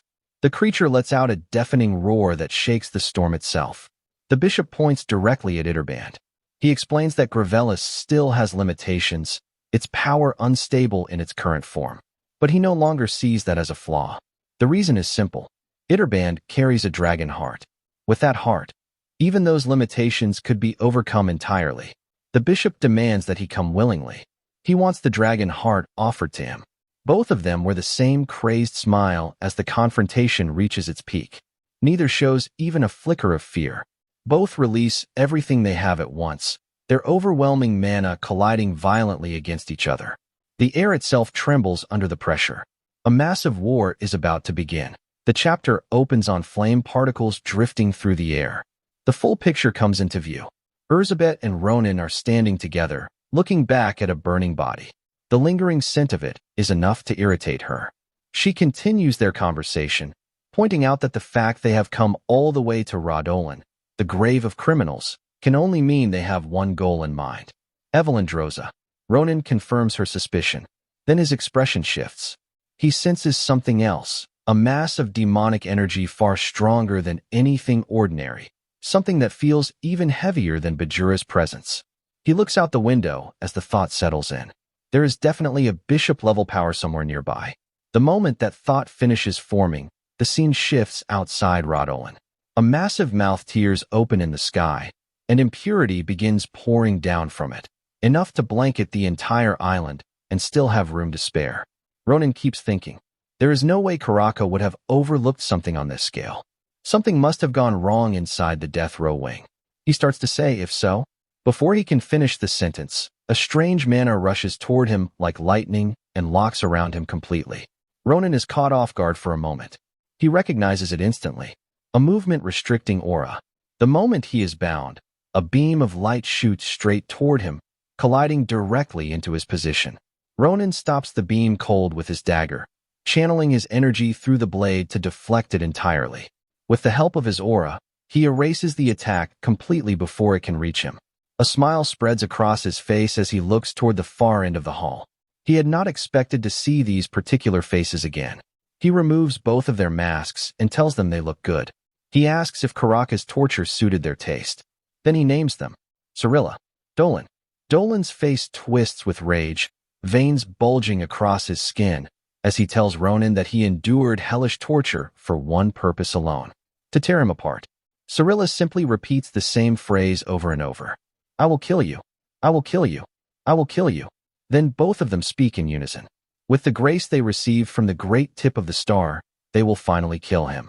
Their faces darken, eyes glowing with something close to madness. The moment they finish speaking, a hostile purple aura radiates outward from both of them, washing over Ronan, Assel, and Erzabet. A crazed smile spreads across Ronan's face. He tells them their greeting is unusually rough. Then he calculates carefully. The concentration of their mana has changed completely from before. Judging by their energy alone, both of them have reached at least branch leader level. The two of them stand there, madness and murderous intent swimming in their eyes. Ronan's smile fades. He thinks to himself that he cannot afford to waste time here. He needs to finish this quickly. Before he can finish that thought, someone calls out to him and steps forward. Assel and Erzabet ready their power, asking Ronan to leave the two of them to deal with this and head on ahead. A flicker of worry crosses Ronan's face. He asks what they mean by that. Assel's hand glows with blue mana. With a small smile, he tells Ronan that he cannot afford to lose time here, and he needs to save his stamina for what's ahead. Erzabet agrees, purple flame gathering around her, her gaze focused and sharp. She tells him that since they are racing against time, wasting energy here would be the worst possible decision. Assel turns back to him with a smile and asks him to trust them. They have trained hard for exactly this moment. Ronan looks genuinely surprised.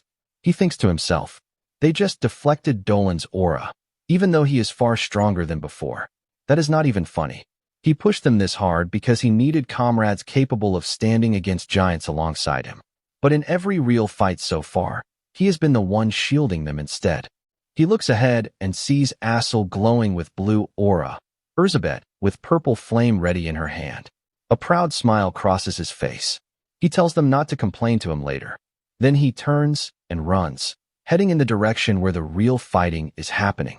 Dolan and Cirilla both try to chase after him, shouting that he will not get away. Dolan raises his blade. Cirilla begins forming a magic circle in her hand. Before either of them can take a single step, Assel readies his glowing aura, lifting stones from the ground, while Erzabet ignites her flame at the same instant. A blinding light erupts as all of their auras collide. The scene shifts outside Radolan to a ship out at sea. Iterband stands facing the Bishop of the North. A giant purple mass hangs in the sky above the ship, and dark hands are rising out of the floor where the bishop stands. The giant purple mass opens its mouth. A glowing eye, scattered, sharp teeth, and a purple aura gathering at its center. It is so massive that all of Radolan would look like a tiny house beside it. The purple aura radiating from it begins spreading outward. The ripple reaches Iterband, and he is caught off guard by the sheer weight of the presence. Hands erupt from the floor beneath him, gripping his legs, slowly climbing to bind his entire body. He stares at the black aura spreading across the floor, wondering what this even is. A noise begins building as the hands close around his face. His skin starts being eaten away, half of his face stripped down to raw muscle as more hands wrap around the rest of his body. As it happens, Iterband realizes something. This is not just noise. It is black magic, binding him in the shackles of a sonic curse. Half his face gone, flames begin rising from his body. Fire erupts outward, burning away every hand that holds him. Iterband mutters, "How superficial." He pours out even more mana, burning through the black aura entirely, destroying every hand that tried to claim him. He asks coldly if they truly believed a mere human spell could seal a dragon. A crazed smile crosses the bishop's face. She remarks that the way he endured those cries proves he truly carries dragon's blood. She adds that an ordinary person would have died instantly the moment those cries reached their ears. Her eyes shift to a strange, frog-like shape as she tells him there is no need to feel disappointed just yet. After all, the feast has only just begun. With that same crazed smile, a menacing look in her eye, she stretches her hand toward Itterband, purple aura flaring around it. Her fingers twist around each other, the aura spiraling up her arm, the whole limb contorting unnaturally. Suddenly her hand reshapes itself into a weapon, dark purple energy wrapped around it. Itterband is caught off guard. The bishop tears off her left arm, the weapon now fully formed, and lunges straight toward him, her other hand drawn back behind her. The entire ship turns black as the purple aura radiates outward. The weapon closes in on the dragon's face. Before it can land, he deflects it with a flick of his hand, sending the bishop flying backward. With pure ecstasy in her eyes, she remarks that the dragon's mind and body are very close to completion. Looking at him as an ingredient excites her more and more. She stops mid-air, purple aura radiating outward, and fires a barrage of purple beams of light directly at the ship where Itterband stands. Itterband watches the beams come hurtling toward him. Before they can reach him, a wall of fire rises up to surround them, the flames bursting outward to protect him. Anger and a crazed glint in his eyes, Itterband tells her she truly is a fool. Flame swirls around him as he speaks. She is about to witness the end of her foolish servant. This is the punishment of the sky. The bishop looks up. A massive meteor is descending straight down onto the impurity above. The impurity itself is so massive that Ronan would look like a tiny house in comparison, but the meteor the dragon has summoned is so much larger that even the impurity looks like a golf ball beside it. The chapter opens with the meteor continuing its descent toward the impurity. The ocean itself is boiling under the heat radiating from it, the entire ship trembling from the temperature alone. The bishop smiles with pure ecstasy, murmuring to herself that she cannot help but marvel at how effortlessly a meteor, the pinnacle spell of all fire-type magic, was just cast. She looks at Itterband, flames still burning in his eyes, and remarks that this is exactly what one would expect from a race that stands at the very peak of all creation. As a researcher of magic herself, she adds, turning her back on a wonder like this would be nothing short of a disgrace. She calls out the name of her own spell, Magic Fluid. The moment she finishes speaking, the giant impurity opens its mouth, gathering mana inside it, before launching a fluid-like purple mass straight at the incoming meteor. The purple liquid, aura swirling around it, slams directly into the meteor. Both forces strain against each other, fighting for supremacy in this collision. A faint white light, scattered with tiny sparkling stars, drifts from the bishop's hand toward the impurity. She snaps her fingers. The instant she does, purple aura begins pouring from her hand. After the snap, every soul trapped inside the impurity begins screaming at once.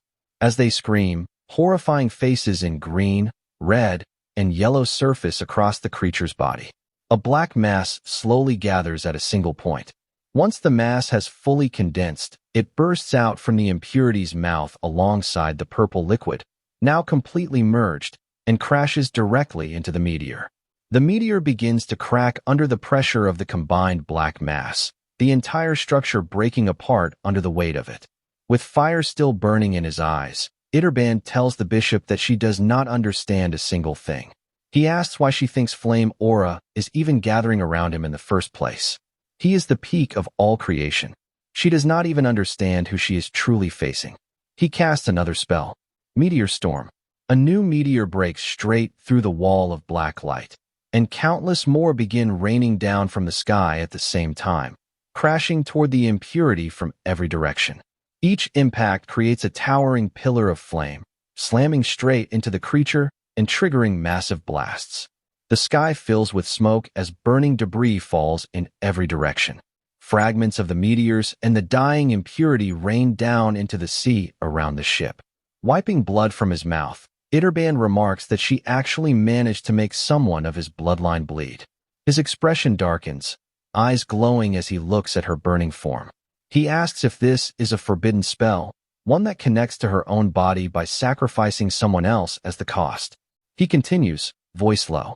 How wretched, dragging yourself all the way to death's door like this. His eyes burn red as he draws a sword forged entirely from flame. Ashbringer, looking at the blade, he tells her that these flames will not go out until the target standing before him has been completely extinguished. He raises the sword, ready to bring it down on her, and tells her to keep struggling until her pathetic life has burned away into ash. Then he brings the flaming blade down, declaring this the punishment of a dragon. The bishop stares down at the floor, her expression dark. Then she lifts her gaze, blood pooling in her eyes, and tells him he is far too arrogant for a child of fire. A white, star-like energy starts forming around her like a small tornado as she continues. He is not the one meant to administer this trial.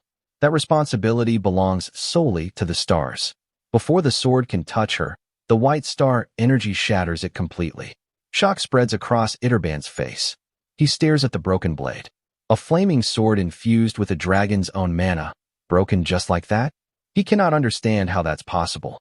While he stands frozen in disbelief, he feels the floor shift beneath him. He steps into something.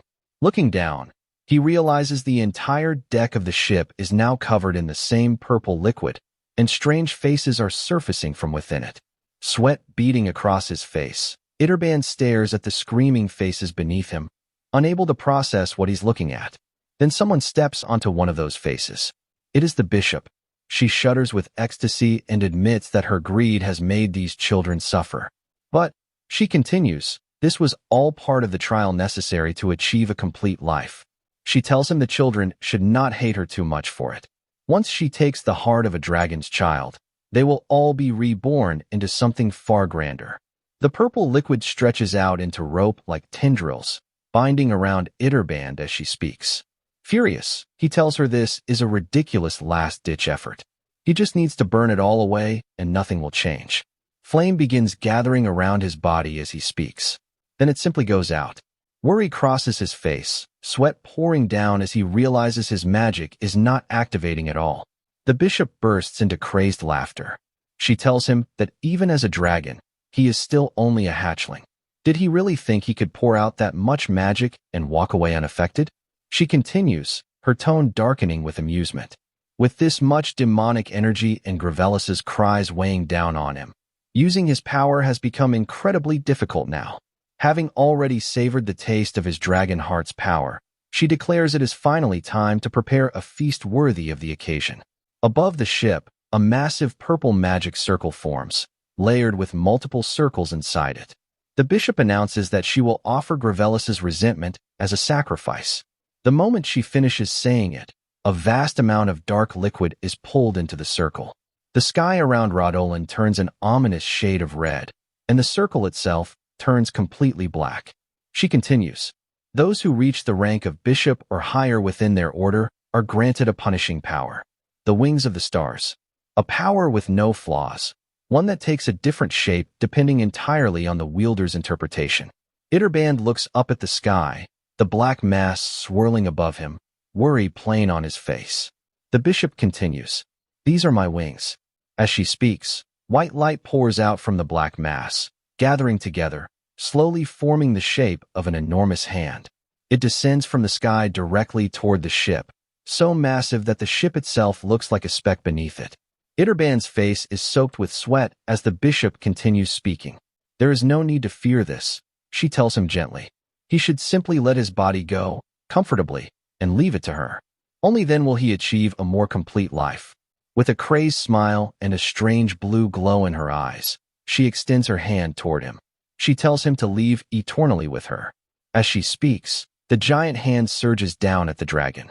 Then a voice cuts through the air, telling him to deliver a message to his mother. A red beam of light tears down from the sky, splitting straight through the giant hand. Someone drops down in front of Itterband.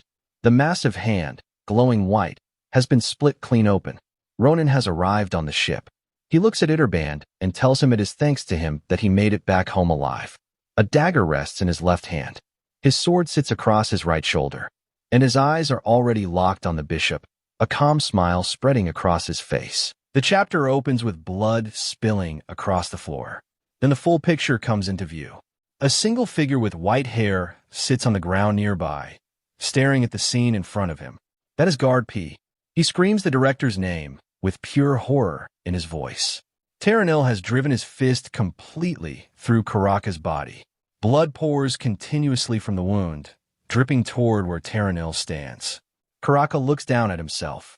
Pain fills every part of his expression. He squints his eyes against it. Then he lifts his gaze directly at Terranil. His face is dark. His eyes carry a death glare, locked onto the enemy.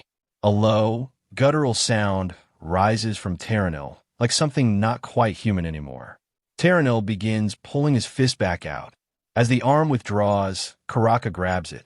Chains snap out immediately, binding both of their hands together in the same motion. Karaka turns his head and speaks to Guard P. His eyes are glowing red behind the mask, both hands now locked together with Terranil's through the chain. He tells Guard P to run.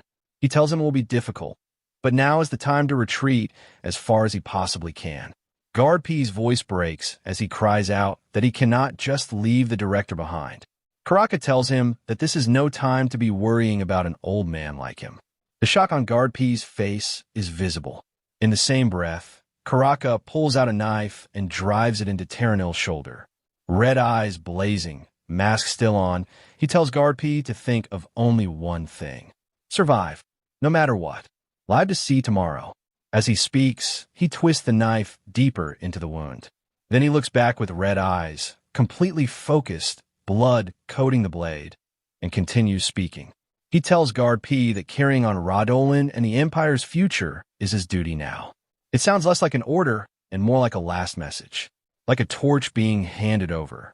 Guard P is still sitting on the floor, shaking from his injuries, absorbing the weight of what the director just said. He watches Karaka fight with the knife, bleeding the enemy from the shoulder wound, and then Karaka says only one final word to him. Go! Guard P forces his broken body upright, coughing, grief written across his face. Then he turns and runs in the opposite direction from the enemy as fast as he can manage. Behind him, Terranil screams like a wild animal and drives his leg straight into Karaka's stomach with enough force to shatter a wall. The kick connects. The force tears through Karaka and launches him backward. He almost loses consciousness, but he catches himself and forces his eyes back to the enemy. He checks the wound he gave Terranil. It is already almost gone. A purple aura flares around the injury site as it heals in real time right before his eyes. Even so, Karaka does not let go. He tightens his grip on Terranil's hand, still bound by the chain, and murmurs to himself that in spite of all this, he cannot stop. He hurls the knife directly at Terranil's face. Terranil shifts just enough to avoid it and throws a punch back at Karaka. Karaka catches the punch and slashes again with the knife, his internal voice pushing him forward. Not yet, just a little more. Then Terranil's fist, purple light burning in his eyes, lands directly on Karaka's face. The mask shatters and flies off, leaving Karaka's face fully exposed. At the same moment, Karaka pulls the knife down and drives it toward Terranil's stomach. Terranil throws another fist at him, catching him square in the face again. Karaka is knocked back, but his grip on the chain does not break. Terranil raises his elbow and brings it crashing down on Karaka's chin. The impact throws Karaka back hard. Then both fighters go still. Blood pours from Karaka's mouth. His foot slips in the pool, spreading beneath him. He stands there swaying badly, while Terranil stands perfectly upright without even a hint of difficulty. A wide pool of blood surrounds them both. Karaka's face tightens in anger. He clenches his teeth, barely holding his body together by will alone. Looking down at the floor, he keeps thinking. Terranil's body regenerates just as fast as his wounds are made. He cannot damage it badly enough to matter. If a monster like that gets away, the blood it costs to think that thought is already pooling on the floor beneath him. The Bishop of the North looks down at him with glowing red eyes as Karaka's thoughts continue.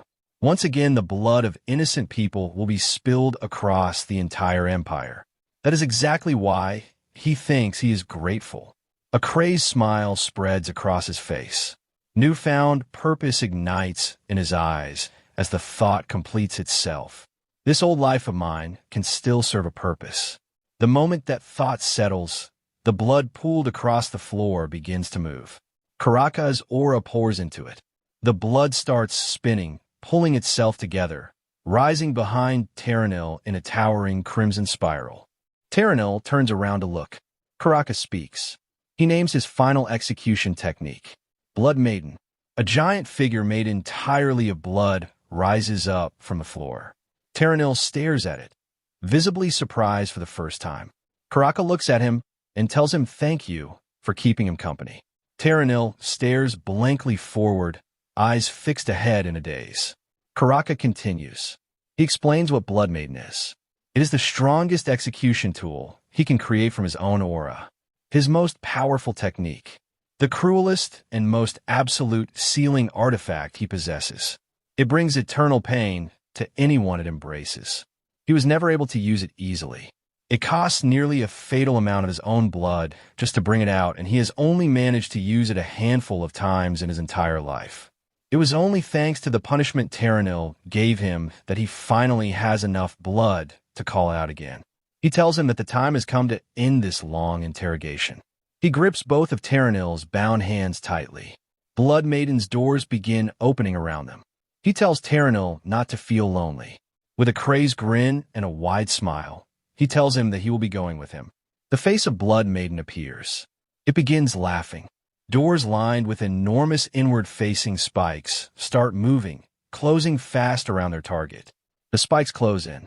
Karaka speaks his final words from inside the closing doors. He says it is enough. If giving this one life can stop even a single disaster, that is more than enough. That alone gives everything its meaning. The doors are almost shut. Then a single eye opens. Karaka blinks. He is outside Blood Maiden. He stares at it in confusion. He was inside. The doors were closing. And now he is standing here looking at it from the outside. He does not understand what just happened. A hand extends toward him. Blue glowing energy wraps around it. Karaka stares at the hand, completely bewildered, wondering why he is standing out here. Then a voice calls out a single word. Heal. White and blue energy floods around Karaka's entire body. He is shocked, trying to understand what is happening. Then he feels it. The hole that was punched through his stomach. Completely sealed. The wounds across his body. Gone. He looks down at himself in disbelief. The other person begins to speak. With a dry, almost amused tone, the voice tells him that at his age he is still out here on the front lines. He will never die of old age at this rate. Then it adds with something like familiar warmth that he supposes that is just one of Karaka's strengths. Karaka looks back at the figure. He stares at them. The voice continues, looking down at Karaka, sitting on the floor with a faint smile. Karaka raises his eyes toward the person standing inside a hood. Amusement settles across his face as he recognizes who it is. Standing there, hood down, blue light still sparkling in his eyes, is none other than the great mage. Loran. Karaka stares at Loran in stunned silence. He had believed that even the magic tower had been unable to locate him. A part of him wonders if the man had simply been inside the Imperial Palace all along, hiding in plain sight. Loran has no interest in catching up right now. He tells Karaka that any reunion can wait. The immediate priority is the dangerous thing standing in front of them. Without hesitation, he turns toward Blood Maiden and destroys it with a single strike. Karaka cannot believe what he just watched. That sealing technique cost him nearly his life to activate, and it is gone in one hit. Loran explains calmly that Blood Maiden is a powerful sealing art built from materialized aura. Impressive by any standard, it was simply broken apart by something more straightforward. Overwhelming physical strength. The display only fascinates him further. As the shattered seal dissolves, Terranil steps out of it, and he is not the same. His appearance has shifted into something more terrifying than before, and the power radiating off him has climbed far beyond what either of them faced earlier. Karaka senses it immediately. It is not just battle aura anymore. An overwhelming aura of death surrounds Terranil now, the true extent of what he has been holding back finally visible. Loran understands what happened. Blood Maiden unintentionally shattered the final seal that had been restraining Terranil all along. What they're looking at now is the soul's final blaze, burning at its absolute brightest in the moments before it goes out completely. Left alone, Terranil would eventually destroy himself. Loran has no intention of letting it play out that way. There's also something he wants to confirm before the end arrives. A confident grin spreads slowly across his face. Terranil does not give them time to think. He lets out a deafening roar and launches himself straight at both of them. An enormous wave of aura erupts from his body, shaking the entire space around them. Loran moves to intercept, raising his mana to block the incoming force. Terranil closes the distance in an instant and drives a devastating punch into both of them. The impact sends Loran and Karaka flying in opposite directions. Karaka crashes far across the room. Loran hits the ground hard. Karaka looks over and shouts a warning. Before Loran can fully recover, Terranil is already on him again, another crushing punch landing before he can respond. The impact completely destroys the ground around the point of contact. Blood drips from Loran's hand, not from the punch landing, but from the force of hitting the ground after barely dodging it at the last possible moment. Even Terranil seems surprised the blow missed. Loran looks at him with genuine admiration. He acknowledges that Terranil must have been an unmatched warrior during his lifetime. The power behind every strike is terrifying. He admits that aside from the Sword Saint, nobody has ever managed to crack his defenses like this. Close combat is not his specialty, but he decides now is the time to find out exactly how durable Terranil really is. He activates everything at once. Shield, Aegis Dragon, King's Might, Giant God's Tendons, Blessing of Steel, Roar of Thunder, Primordial Ignition, all of it stacked simultaneously. He clenches his fist and moves. The punch sends Terranil blasting across the battlefield.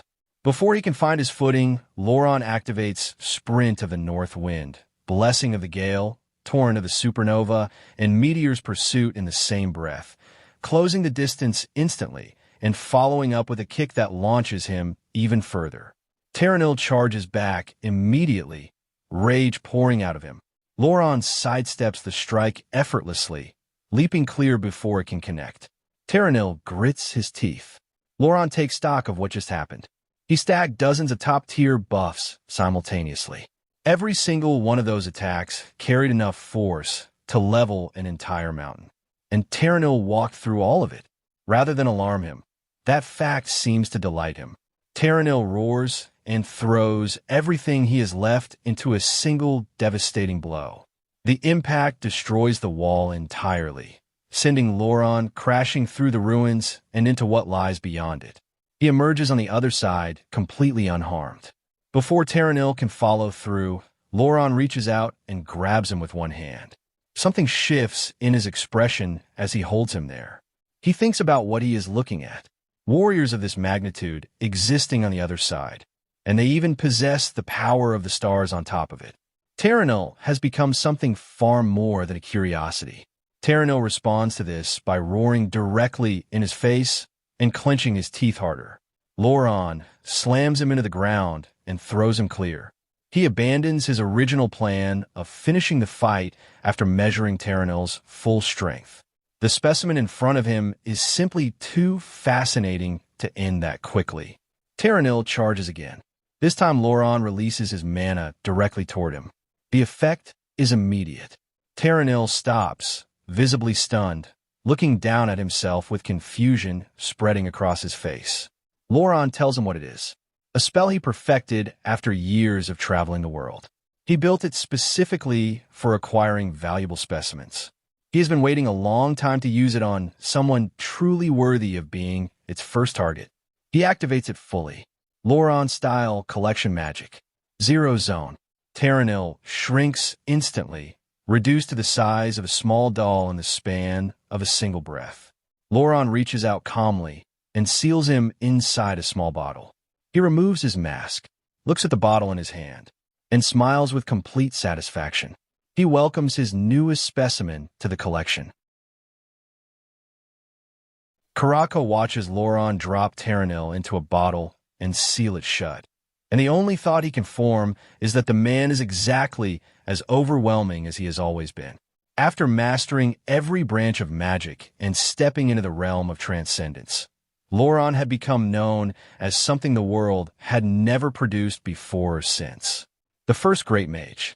With Terranil safely sealed, Ronan bursts into delighted laughter, turning the bottle over in his hands, already wondering whether to study the specimen first or dissect it.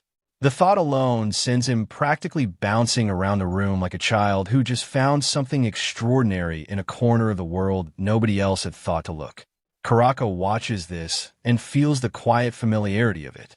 Ronan has always been exactly like this the moment a research subject catches his interest. Then he notices something else. Compared to the last time they met, Ronan looks noticeably younger. Karaka forces the thought out of his mind immediately.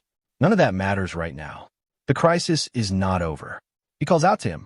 Ronan greets him cheerfully and asks how the massive hole in his body is holding up. Karaka tells him the wound is already closed, thanks to him, and then tells him immediately that this is not the time for that conversation. He explains that the mastermind behind everything, Seraphina de Clegier, is still out there. He tells him plainly, and with visible shame at having to say it, as the one responsible for protecting this place, that he needs his help. Ronan repeats the name quietly to himself. Then recognition crosses his face. He remarks that the old fox should have stayed hidden inside her den, instead of crawling back out to cause trouble again. He activates his technique without fanfare. All-seeing eye. Man Sangan. Through his mana, he observes the entire battlefield at once, taking in both the situation aboard the ship where Itterban stands and the positions of everyone else. Then the aura controlling the field catches his attention, and he goes still. It is not Seraphina. It is not Itterban either. It is Ronan. Ronan deactivates the technique. A genuine smile of amusement spreads across his face as he tells Karaka that the old fox is no longer going to be a problem. Karaka has no idea what he means and says so directly. Ronan does not explain. He simply tells him to come with him and promises that what they are about to see will be quite a show. The scene shifts to the ship. Ronan stands where the bishop's enormous demonic hand used to be. It has been sliced apart. He is looking at Itterban with a relaxed expression. Itterban cannot process what he just watched. That monstrous hand summoned by the bishop was something he himself could not deal with. It existed outside the normal laws of the world, and Ronan cut straight through it like it was nothing. He realizes that the sword strike transcended the laws of physics themselves. The realm of power behind it is comparable to his mother's sacred flames.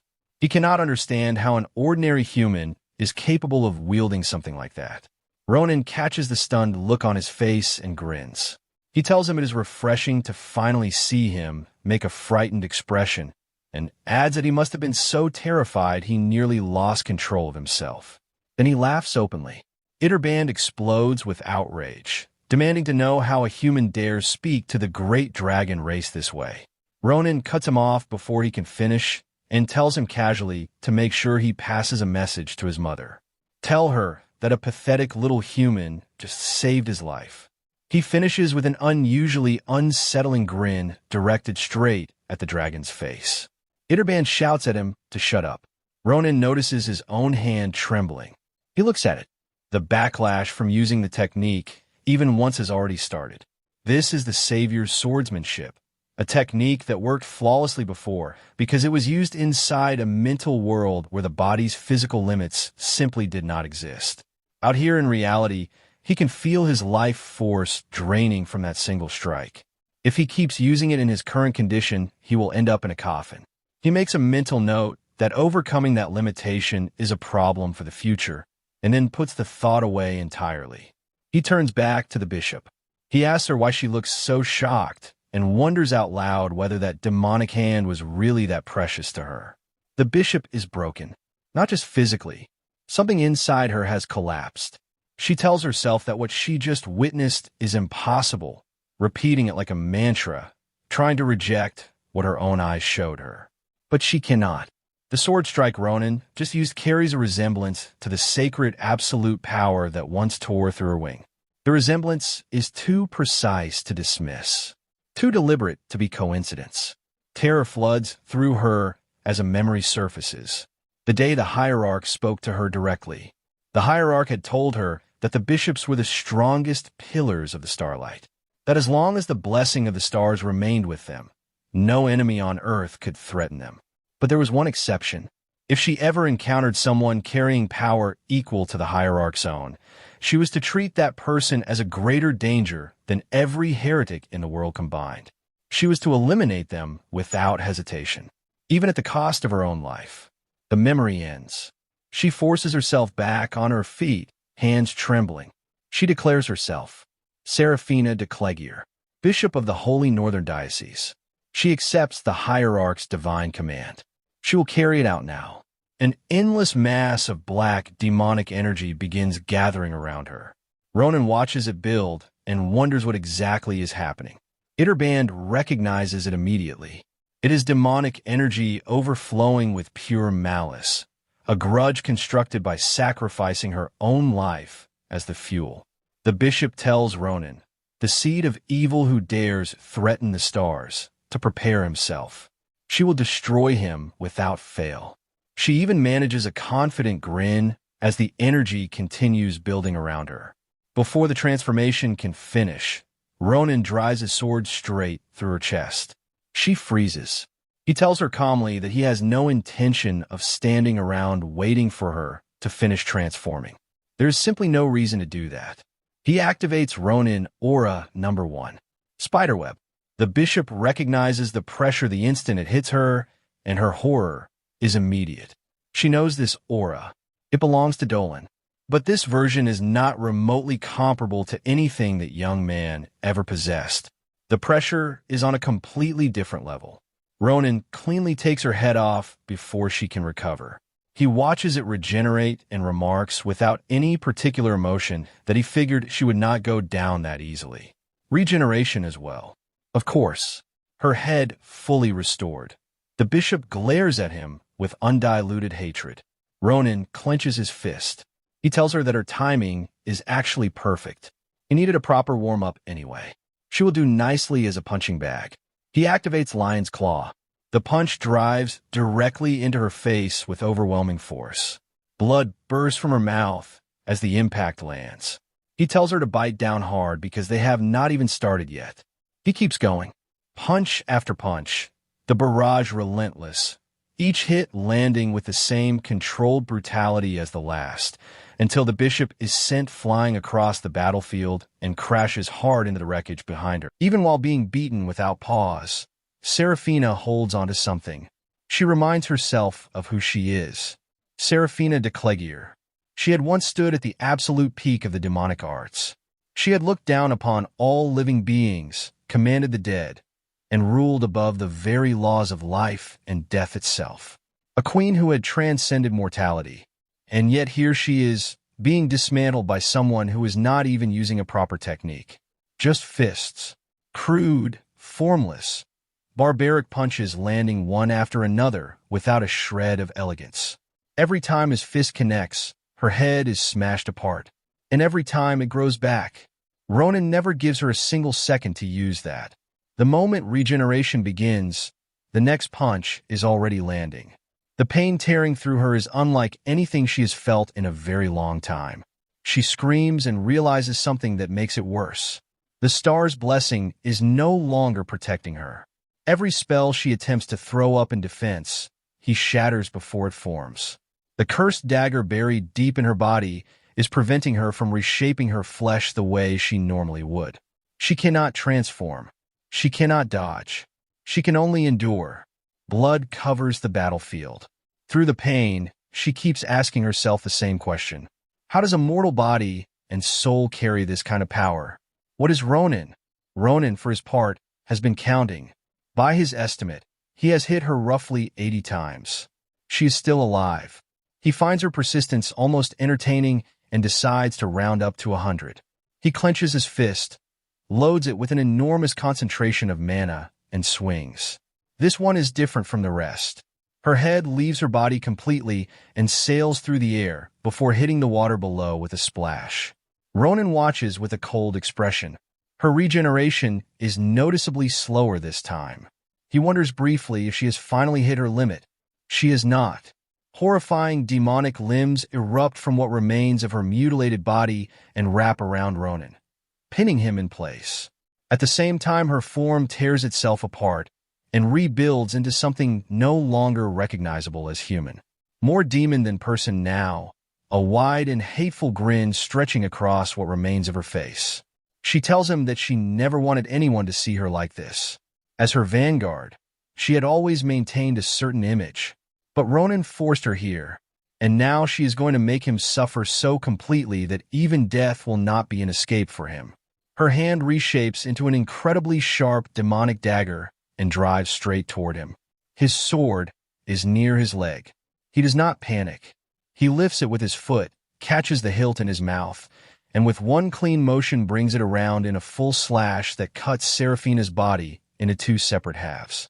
She hits the ground in pieces, blood pouring from her mouth as she screams. Ronan stands over her, sword still wet, looking down without particular emotion. He reflects that there was never really any need to ask who she was or why she came here. People like her always dress slaughter up as salvation. That is the only thing her kind ever truly believes in. He tells her that since she devoted herself to destruction, she should already be prepared to receive it in return. Seraphina refuses to accept any of it. She is grinding her teeth, telling herself over and over that she is the queen of life and death, the apostle who serves closest to the stars, that death itself cannot reach her. She cannot be losing to this boy. She will not. Then she opens her mouth and releases everything.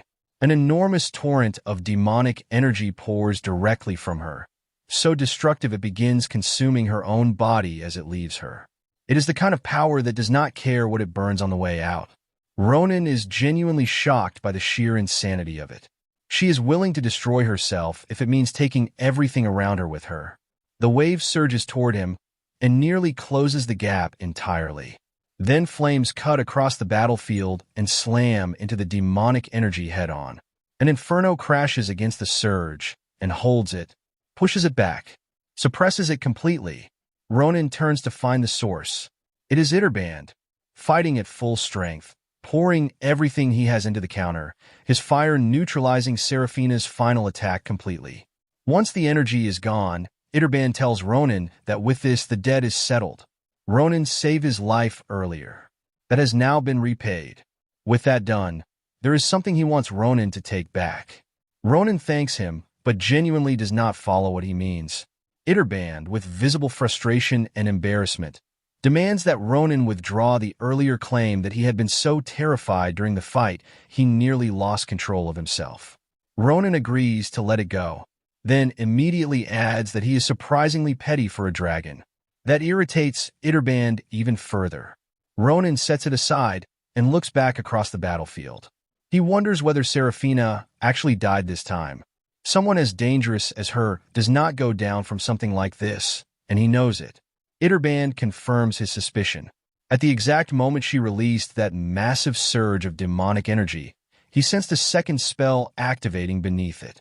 The self-destruction was a cover. She used the window it created to transfer her consciousness into another body that had been magically prepared and connected to her in advance. She is gone.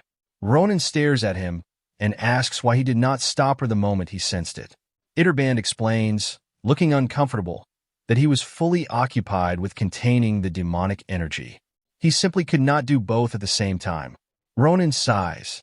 He remarks that there is only so much he can expect from their precious young dragon master, and mutters that he always ends up handling everything himself in the end. Itterband bristles at that, but has nothing to say. Ronan looks up toward the sky with a calm expression. Seraphina escaped, but it is already obvious where a fanatic like her would run to. Chasing her is not the priority right now, though. His first concern is his comrades. High above the battlefield, he spots them, Asel and Erzabet, floating down through the air with relieved smiles on their faces, their own fight finished. They descend gently and make their way toward him. Erzabet looks at Ronan's condition and reflects quietly that she had thought they had already seen the worst of what this situation could throw at them.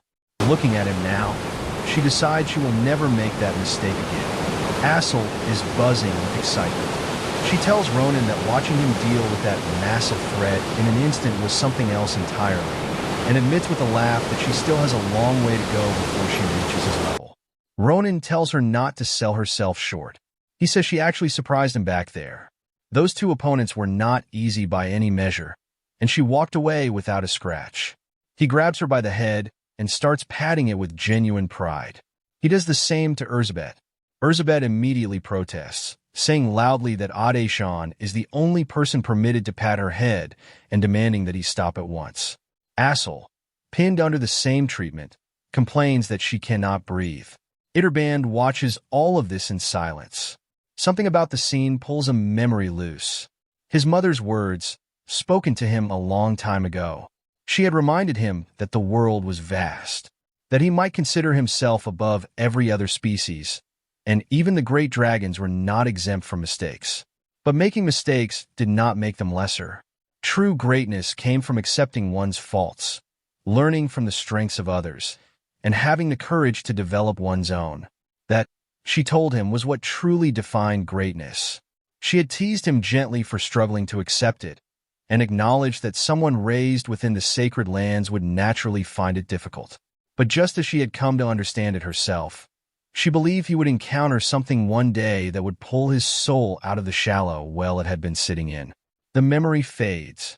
Ronan is still patting the two of them. They are laughing now despite their protests. Iterband watches and finally understands what his mother meant. This must have been exactly what she was talking about. He smiles quietly and remarks that they really are living through the best years of their lives. Then someone lands in front of them in the strangest possible way, touching down upside down before righting himself as if this is entirely normal. It is Loran. Everyone stares. Iterband looks genuinely surprised to see him here and wonders what brought him to this place. Loran smiles warmly and tells him that it has been quite a while. Then he calls him by his old nickname, Sparky.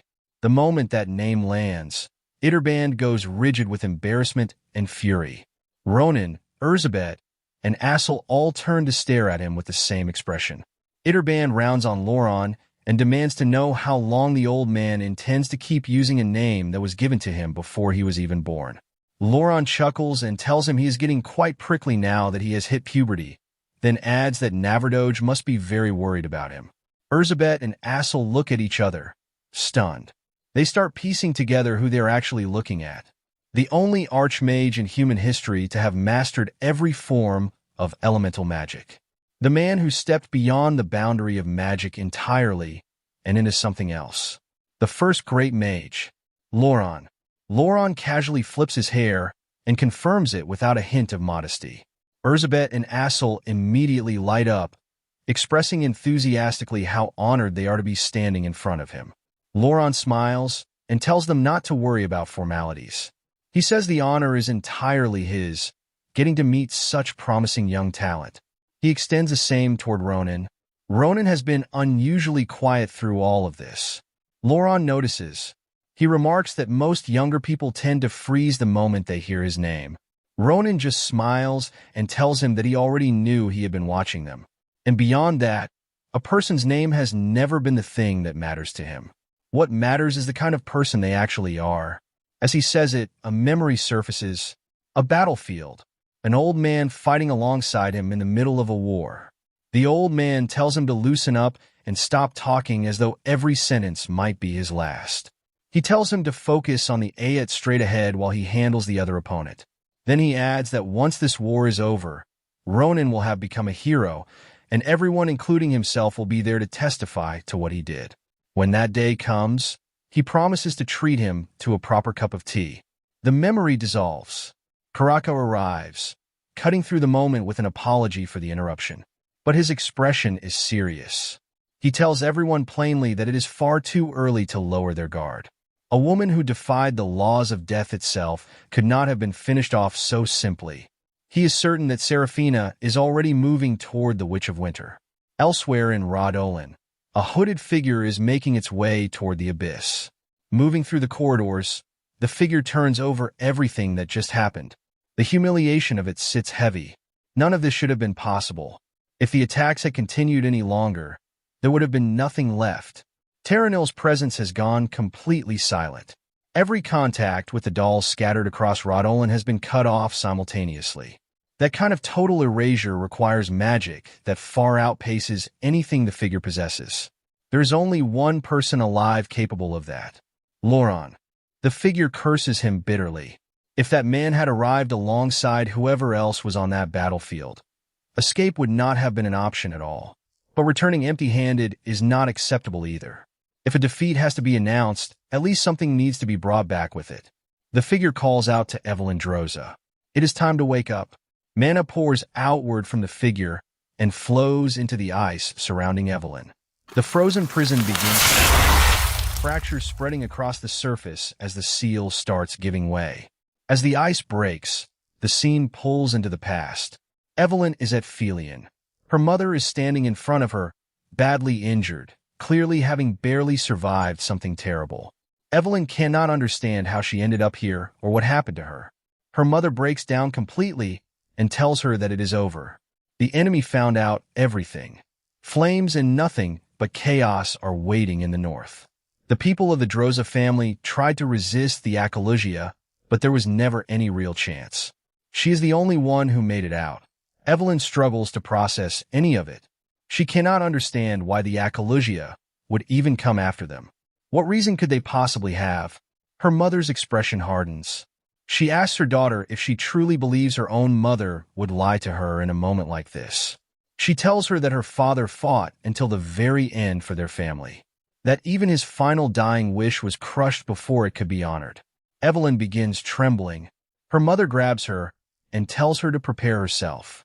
She commands her to take every piece of sorrow inside her and turn it into hatred, to flood their enemies' lands with blood until that blood reaches back home.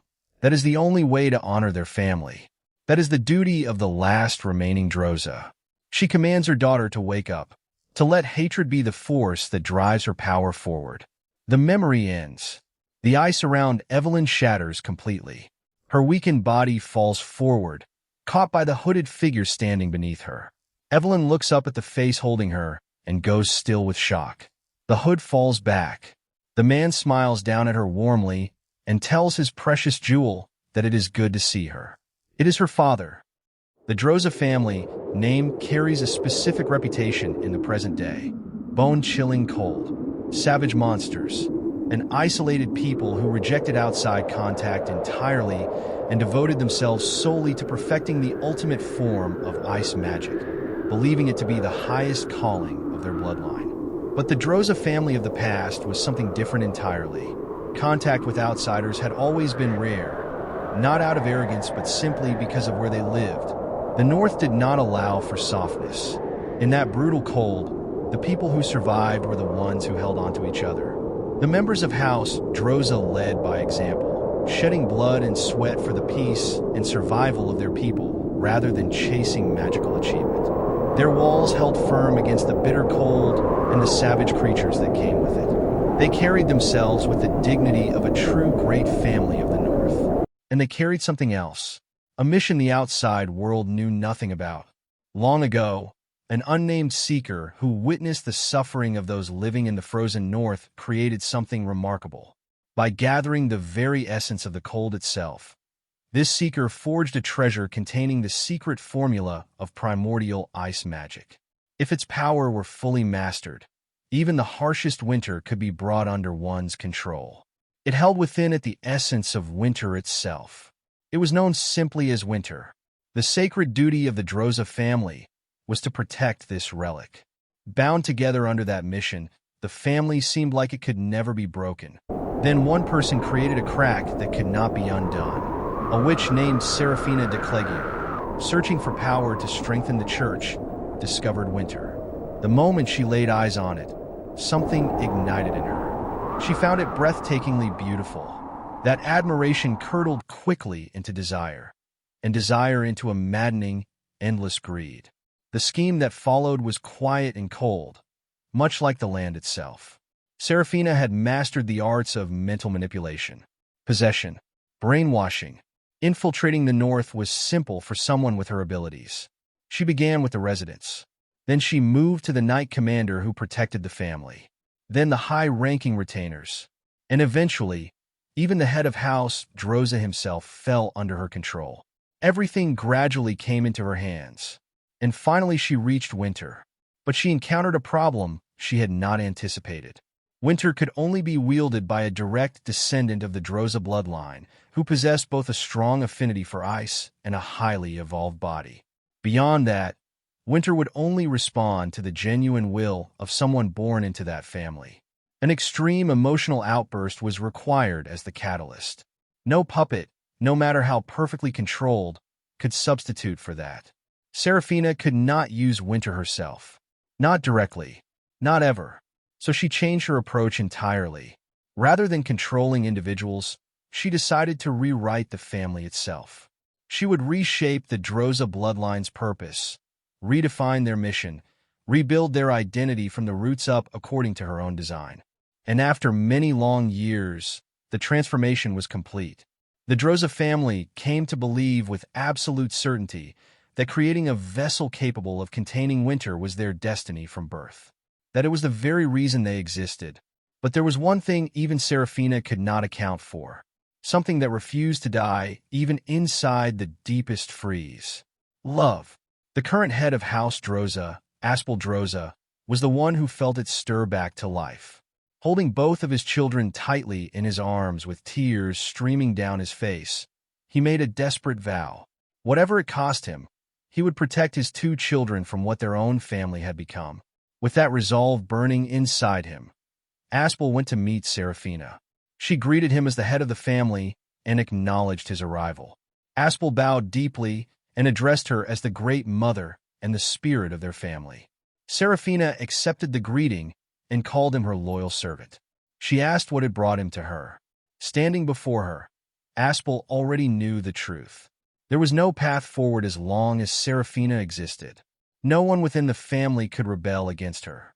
If anything was going to change, it would require outside power. Power from a family so formidable that even she could not simply reach into it and take control. He presented his proposal. He suggested selecting members of the Droza family and planting them inside the Akalugia household as spies. Seraphina listened carefully. Aspel continued, explaining that the Akalugia were comparable in standing to the Grania family and held the firm trust of the imperial family itself. If they established roots within Akalugia now, then when the stars finally arrived, those roots would bloom into something that could not be ignored. And because Akalugia accepted people on talent alone, gaining entry should not prove too difficult. Seraphina listened to all of it with a faint smirk. She called it a good idea and gave Aspel permission to proceed however he saw fit. The matter was in the family head's hands. Aspel accepted with a respectful bow and promised to do his utmost. For the first time, he felt something close to relief. Everyone else had fallen, but there was still one person he could trust completely. His eldest son, Habel. Habel believed in his father's will. Aspel was certain that his son could find a way to melt this frozen winter from the inside. He spoke with Habel privately. As a father, the weight of placing this burden on his son's shoulders filled him with shame. Habel looked at him and smiled, telling him there was nothing to feel ashamed about. He understood that this was something that simply had to be done. He would do it for the future of House Droza. He would do it for Evelyn's tomorrow. He promised his father that he would open a path forward for their family. One day later, Aspel's hope was gone. Seraphina appeared before him. In her hand was the severed head of Habel. Aspel went completely still with terror. Seraphina looked at him with a cold grin and reminded him that he was fortunate to have more than one child. That meant he still had one more chance. She made it clear that she hoped he would not disappoint her again, and she added, without changing her expression, that otherwise his wife's hands would be the ones stained with their daughter's blood. Aspel broke completely. He sank to the ground holding Habel's head in his hands, crying without restraint or dignity, the sound of it filling the silence around him. That day he understood the truth at last. There was no escaping this winter. Every step he took to fight, it only brought him closer to losing everything that remained. There was only one option left. Evelyn had to become the vessel for Winter. She had to become someone so powerful that no one would ever dare touch her again. He restrained her, bound her hands and feet to a chair so she could not move. Evelyn looked at her father with wide, terrified eyes and told him she was scared. Aspel stood before his daughter with overwhelming mana gathering in his hand, his face a ruin of anger and pain and desperation. He told her, through gritted teeth, that the Akalugia killed her brother, that they were wicked and merciless and had taken Habel's life. He ordered her to take the essence into her body. He demanded that she absorb winter.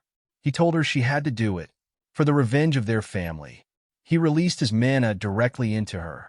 The power flooded through Evelyn's body all at once. She screamed from the pain of it, desperate and uncontrolled, begging him to stop. She apologized. She promised she would do better. She cried that it hurt. She pleaded for it to end. Aspel could not stop. Tears ran down his face as he kept going. He was destroying his own daughter, and he believed, with everything broken inside him, that this was the only way left to protect her. 10 years passed. Everything had changed. The small girl who had once cried and begged her father to stop had become something else entirely. Evelyn Droza had successfully become the vessel of winter. The essence of the cold itself now lived inside her body, bound there by chains and kept in place by restraints she could not break free from. Seated before her was Serafina de Clegier, looking at Evelyn with a cold and satisfied smile on her face.